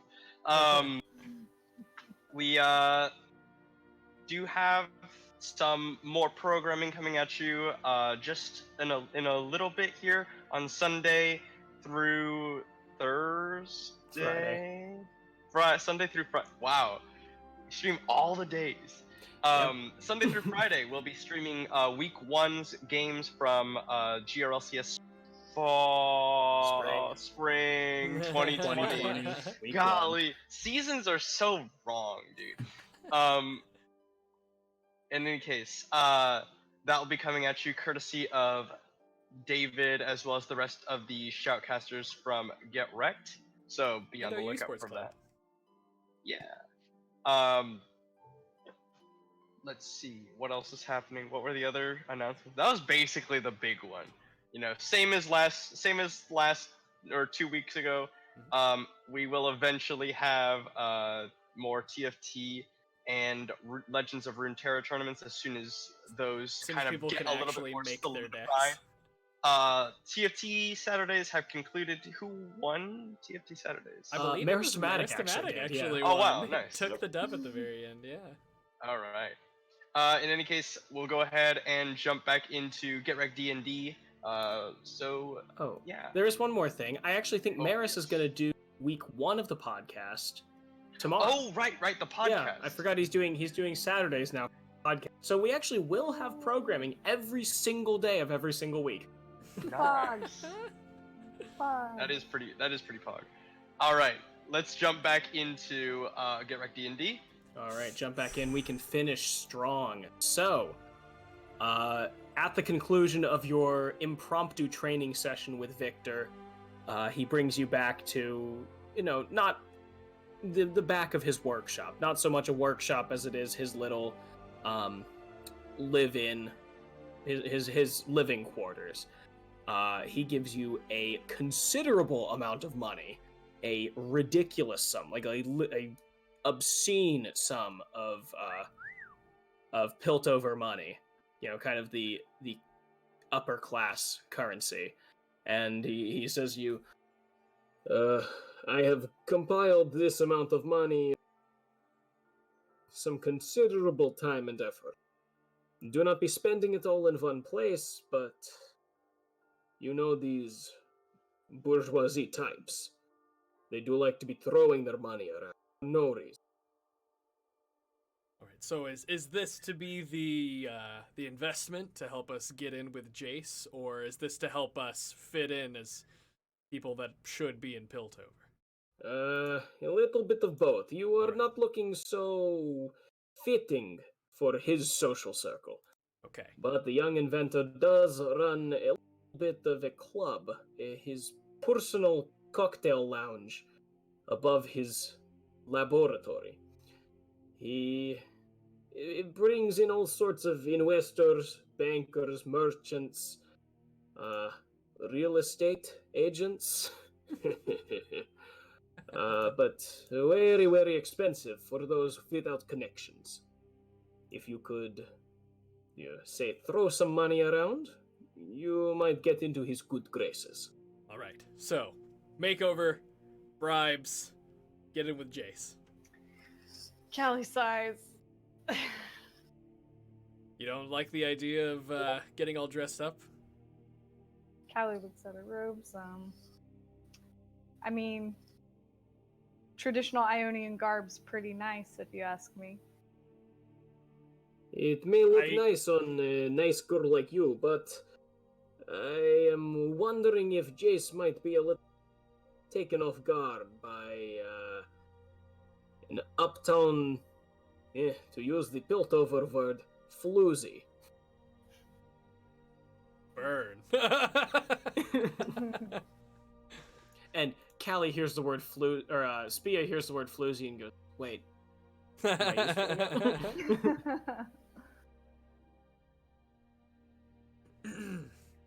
We'll find all right. Yeah. I think we're set then. Thatcher, I'm sure you know how to get up to Piltover. Same with Spia. So I think we're set. We do, and I can't say that I've seen very many half bastions up in class of Piltover, so this will be interesting to say the least. It's fine, you know. Sometimes these rich types like a little bit of exotic in their circles, you know. I mean, it might looks at Elgar and goes, "Is that what I am? Exotic?" I mean, to them, you would be. I mean, like, I haven't said anything, but I mean, it's not exactly something I'm used to seeing. That is the worst possible way to have phrased that. I mean, like, most people in Noxian are just, you know, regular old human. I've seen some crazy shit. I can't, out of character, remember what the giant lizards that they, like, ride, like, Noxians ride them when they're babies. Oh, basilisks. Oh, yeah, okay, there you go. You know, like, I've seen Noxians ride basilisks, you know, I've seen some stuff. That's why I haven't, you know, commented. It's just, I've never met someone that was half Vistayan before. You see Noxians ride basilisks, so is that what I am? I'm a warhorse to you. No, I'm just saying I've seen like things that aren't, you know, quite normal, Callie like in most human circles. I'm just like, onward, my steed, let's ride. Oh my god. This is look, oh my lord. Look, okay, I've seen some people from around the world when the war bands came through town, but I haven't seen a half Vistayan. Elgar. Like some Vistayans worked with Noxus, you know, when they invaded Ionia. Sorry about that, Kalia. I'm just like making it worse. but I know that Vistayans and Noxians, they do have some positive history against Ionia, right? So like, you know, if oh my god, you know, being from Noxus is just a whole, you know, maybe we should just tilt over. So, where you're specialized at for this. Like, kind of offhandedly is gonna be like, this is what it's like to be human. and Victor, who's still standing there with the rest of you, just... And you wonder why I want to get rid of strange emotions like, shame. Sounded pretty good right about now, Victor. So he, you know, he brings you the front of the workshop and, you know, lets you go, gives you the recommendation on where to go. All right, cool. Well, Spia, Thatcher, I think you guys can lead the way. Let's get ourselves some new attire and make our way to this club. This way. All right, following you.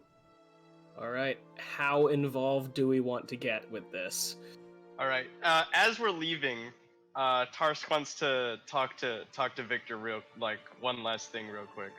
Yeah, as like everyone else is heading out. Yeah, after everyone else has already left.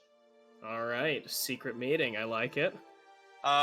It's not really. It's just like, so, Mr. Victor, if we succeed, what will the Church of the Glorious Evolved be able to do? What is this unlock for our cause? For one, it is not Victor, it is Victor. Two, yes, Mr. As to answer your question, this man, he has been a pain in my side. He is not seeing eye to eye with me. I was once hoping to bring him back into the fold to convince him of our glorious cause. But he has been corrupted, hopelessly lost to those of the ruling class of the Overcity. They're blind to our struggle. Removing him, he is a beacon for them. Removing their symbol of strength against the proletariat class. It is integral to bringing ourselves back up from this filth and poverty. Okay. One last question, Mr. Victor.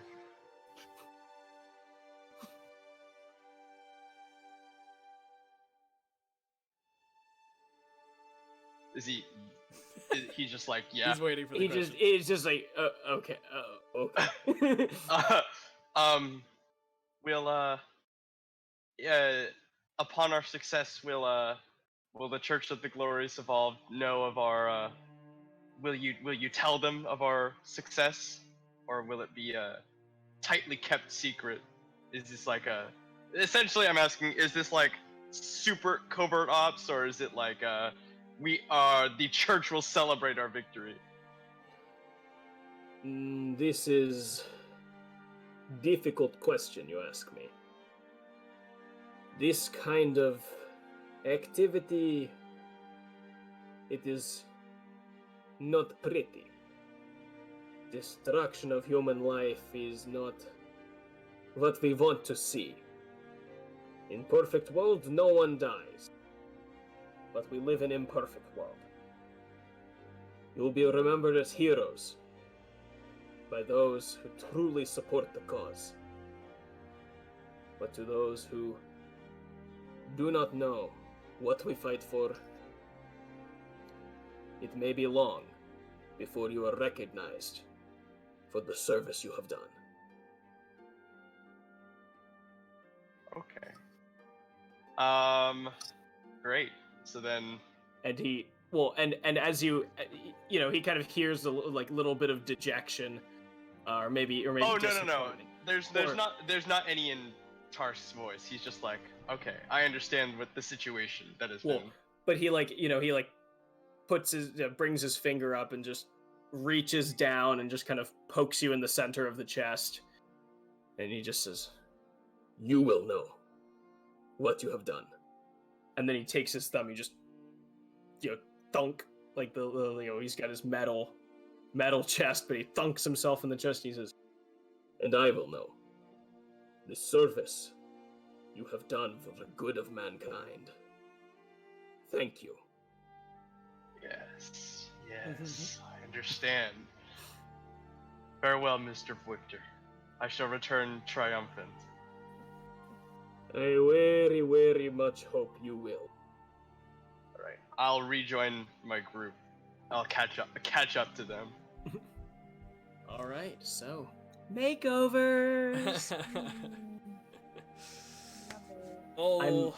Right. So what is Piltover garb? What's the kind of the standard here? I think that's steampunk. It's steampunk. Whites and whites and browns, like metallic browns. A lot of belts and useful things. Some people keep their goggles or their little screwdrivers just tucked into bits and bobs on their clothes, and that's kind of the circle that you're going for. You're not really trying to get like with the aristocrats. You're trying to go for the young professional, but the rich boy. Yeah, the rich boy inventors. Right. I out of character don't know how, is chainmail something I could kind of wear under clothes? Is it super thick? It's very thick. It's very thick. Damn. It would look like you're wearing it would look like you're trying to wear a sweater under maybe I can find a trench coat. I mean, this is like a decently upper class sort of cocktail bar that you're going for. Dang. So it would be like wearing a sweater or a sweater vest under your shirt. Like under your dress shirt. Good thing monks don't have armor. Good thing barbarians mostly don't either. I'm gonna. Okay, so we kind of we take an elevator up? What's the way we get up to Piltover? What's the scene? Oh, it's the elevator. The elevator that you took, that you have been taking up and down. Right. Yeah. Cool. Okay. Are there any nice jackets? Right. Maybe peacoat, steampunk versions of peacoats.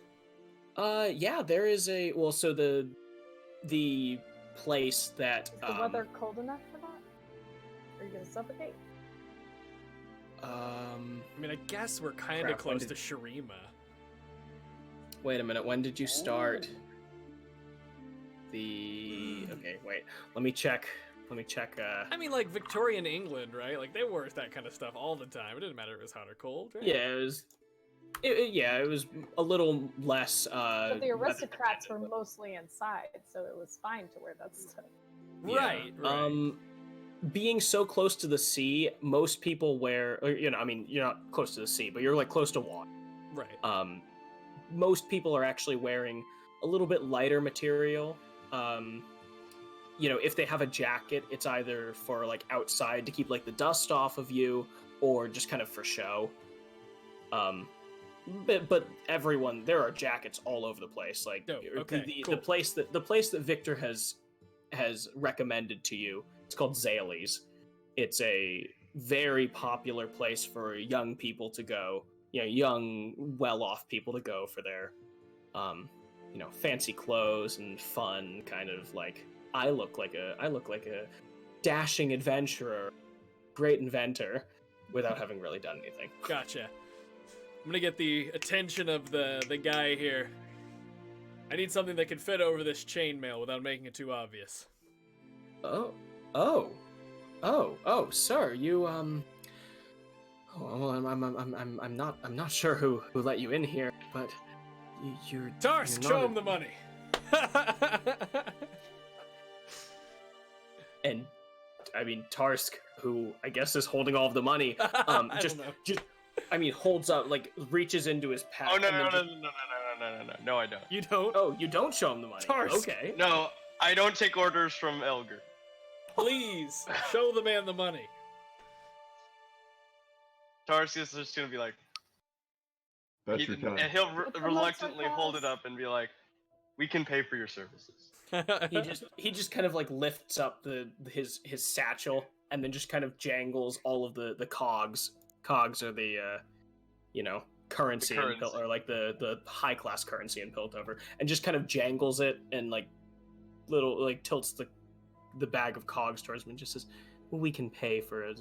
And the guy goes, "Oh, well, I'm sorry. I'm terribly sorry. You must be back from a fresh adventure." Or something like that. Yes, sir. Right this way. Your chainmail will be of no problem. We can tailor this for you, wonderfully. Milady, is there anything that we can get for you? You look like you could be in use of some more refined clothes. Yes. Oh, I've been wearing these for so long. I just I've grown accustomed. The flowiness of them, so maybe something pretty, but not restraining. And she kind of like forces it.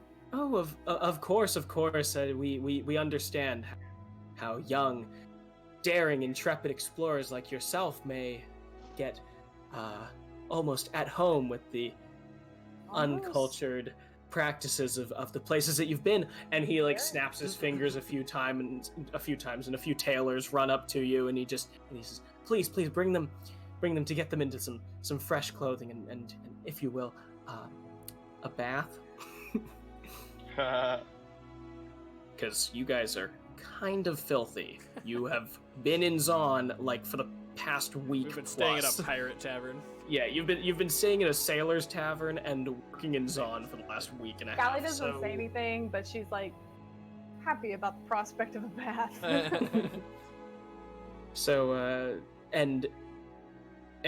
After they take the two of them away, and Spia as well, since she actually looks a little more at home, they come up to Tarsk and Thatcher, and the guy, a shopkeeper, comes up to Tarsk and Thatcher, and he just completely ignoring Thatcher, just leans down to look at Tarsk, and he says, well, young master, is there anything that we might entertain you with? Are your mother and father, are they going to a fancy dress party, perhaps? Where is was that your nanny? Tarsk I gonna hear that and I go, Manny. Oh, yes, of course. You're Manny, and your mother and mother. I'm sorry for assuming. I would never. Are you? What would you like? Do you need anything? Water, perhaps? Entertainment? I would also request clothing. Yes. Should we wait for them to choose your fashions themselves, or do they trust you with that? Yes. Of course, you seem like a discerning young man. And he brings a tailor over, and then just kind of steps up to Thatcher and just says, I'm sorry, we usually don't let the drivers come in. If you'd be so kind as to wait outside. He needs clothes too. Oh, yes, of course. Dressing the part, of course. Come with me. And he like puts his hand almost on like the back of on like the small of your back, but like it's just kind of guiding you without trying to touch you. Thatcher kind of begrudgingly starts walking, but starts audibly growling at the guy. Just like,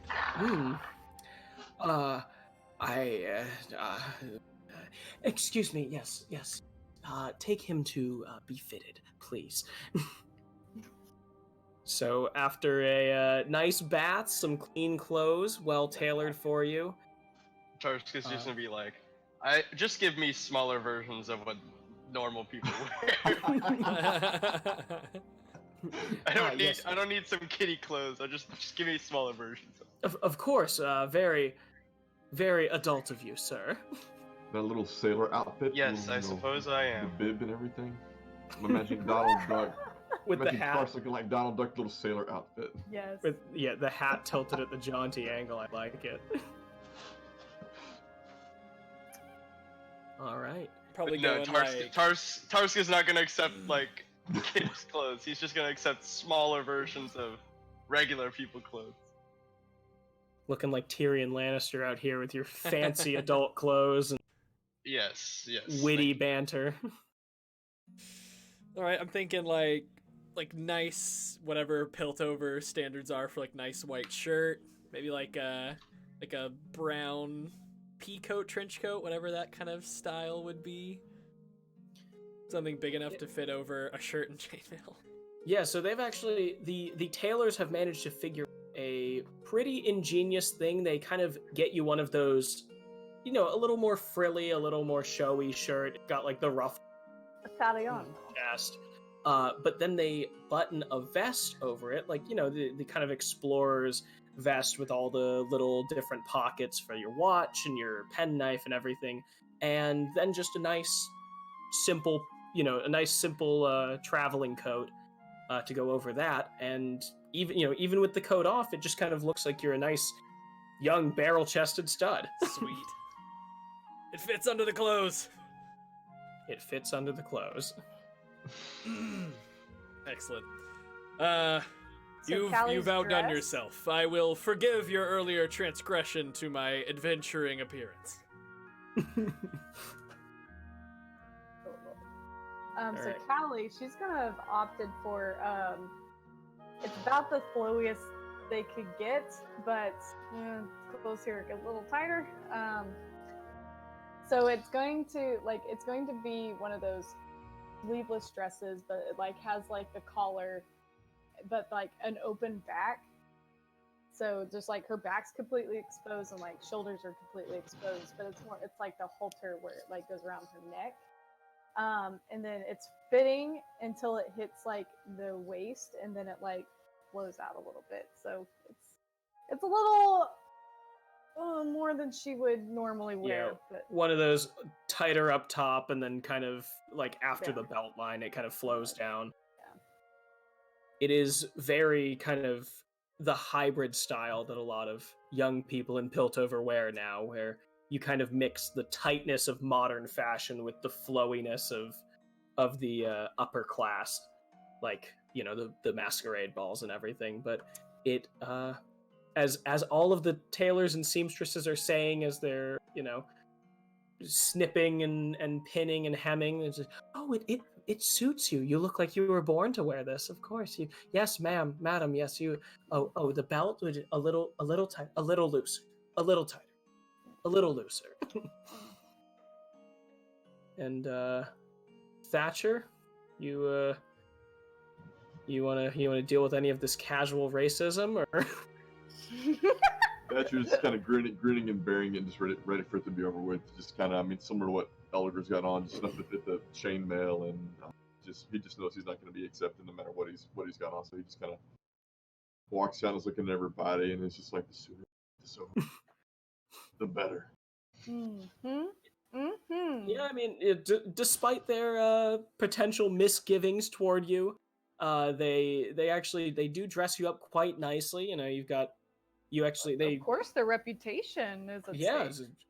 You look like a very manservant. The 3-piece suit. They even build in like kind of larger shoulder pads to accentuate your rather burly frame. You look dapper. It's not a bad look, Thatch. Thatcher leans into Elgar and goes, "If you ask me, pick up your laundry, your suitcase. I'm going to smother you in your sleep." Oh, I'm a pretty heavy sleeper, so I won't take you up on that. Well, after you've finished getting your clothes all did up all nice, and even groomed because you got that complimentary bath. No, I'm okay with that. They ask Tarsk for. They ask Tarsk for the payment, and while none of you are really that familiar with, the currency of fancy pilties, because Tarsk is the one with the money, they just say, "Oh, of course, young master, we wouldn't expect you to have to count that out all yourself. We'll make sure to do that," and just, kind of very quickly portion that out, and you have barely made a dent in... You have barely made a dent in this bag of cash that Victor has given you. Tarsk is gonna look at this constant condescension and just be like, "Yes." In his mind, he's just like, "Count for me, fools." Count for me, you simpleton. Alright, so we come out. I guess we'll let Glitter tell us what she's dressed up in when she comes back next week, I hope. Hopefully. When the technical difficulties are resolved. All right, cool. So we're all looking pretty dapper, right? So, yeah. Did I get a hat? Are hats in? Hats are, in fact, in. They're only a little bit ironic, but yeah, you can, hats are still in. I want the most ironic one. The most ironic hat. It is, well... Give him the Caitlyn. Well, actually, the Caitlyn hat is making a resurgence among the young women of Piltover because of Caitlyn. Oh, gotcha. Yeah, the most ironic is actually the bowler hat. The bowler hat. Oh my god, yes! I want to be I'm just dressed nicely like this big barrel-chested dude with a bowler hat. I love it. That's the move. They do suggest a cane to you as well to complete the look, since you're going a little bit old school. Gotcha. I'm gonna put my new sword on my hilt, kind of put up my gear in my bags. Shield kind of accessible, like as accessible as it can be without like ruining the aesthetic. And then I'm gonna take a cane. All right, the cane. You're looking good. You're all looking quite dapper. Callie's only other aesthetic is that she normally has her hair up in a ponytail, and the only time she has it down is when she does her morning meditations, but she's gonna leave her hair down. Hoo. I mean, it's like long, dark, flow past the waist, like length. You uncouth temptress, letting your hair down like that. That's quite unbecoming of a nice young Ionian woman. But I just tie the ribbons around my wrists instead. Yeah, so you know where the cocktail bar upstairs at the lab. It is the upper floor of Jace's laboratory, and it's usually invite only, but it is, it's invite only, but really because they'll just charge you ridiculous amounts of money if you aren't invited. It isn't much of a problem for you though. Nice. All right, so we found the place.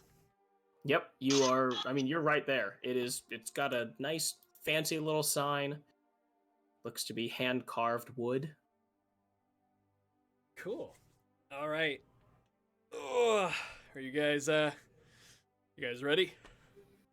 Should we get a story straight? Investor's easy. We'll ask him what new things he has to invest in. Real estate didn't work.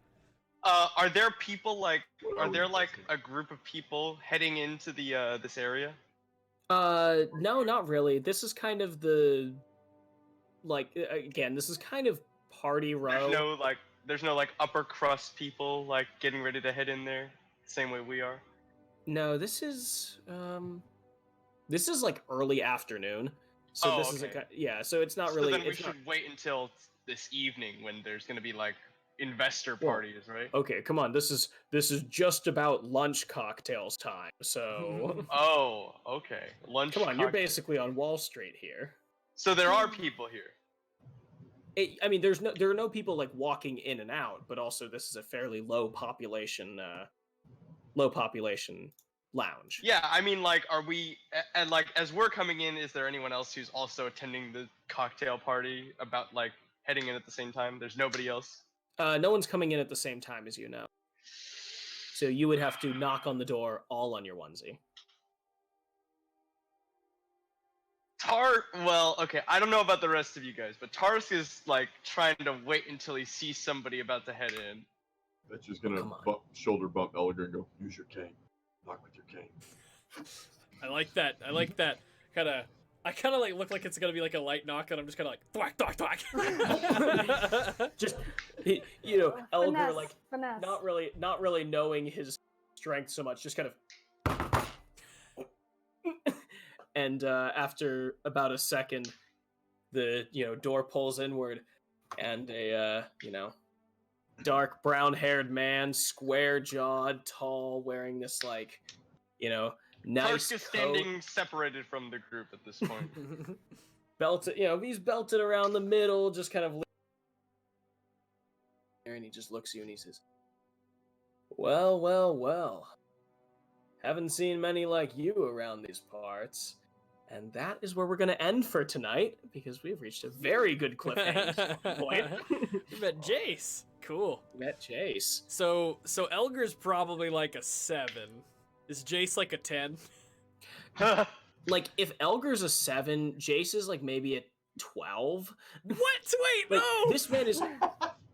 Oh, this man is perfectly sculpted. Perfect. Damn it. So no, that's Elgar fine. I'm not saying I disagree. Elgar is tall and Rugged. reasonably attractive and pretty much ripped. Jace is just as tall, but not too muscular. He's perfect. also just beautiful. This man's just he's Superman. Beautiful the perfect hair, perfect face. Blonde. Yeah, he looks like he had working all day, with the goggles on, temple where the goggles are pressing in. He looks like he's been working for 8 hours, and he's still perfect. Damn. Envy. It's like the girl, it's like the girl at the gym who walked away from the treadmill looking better than she walked in. No, I get it. It's envy. Yeah. And Elgar's just damn it, this man is perfect. Why can't he be ugly like Victor? Oh man. Whew, well, cool. That was a fun session. All right. Well, all right. Thank you all for watching. 2 weeks from now? Is 2 weeks still? Mm-hmm. Yeah, 2 weeks should still be I definitely can't make it next. Yeah. Okay, so next week, Friday the 21st of February, expect to see us back for the next episode of GRDnD. Before we go, David, what is the title of this episode? The title? Oh, wow. well, we actually got plot things done today, which I wasn't expecting. So Ah, it was going to be the Tales of Zaun Sing Se, nice. because everyone got their own little downtime, their little downtime stories and downtime activities. I think we'll stick with that because, well, all of the most fun of what stuff happened regarding was in Victor and Zaun. Jace hasn't happened yet. So Yeah. All right. So thank you for watching episode 6 of GRDnD, the Tales of Zaun Sing Se. We'll see you on Friday, the 21st of February for episode 7. Once again, tune into the Get Wrecked TV Twitch channel, as well as, do we restream to YouTube and Facebook still? Mm-hmm. Yep. Yeah, if those are more accessible for you, feel free, but Twitch is definitely the way to go. Twitch chat.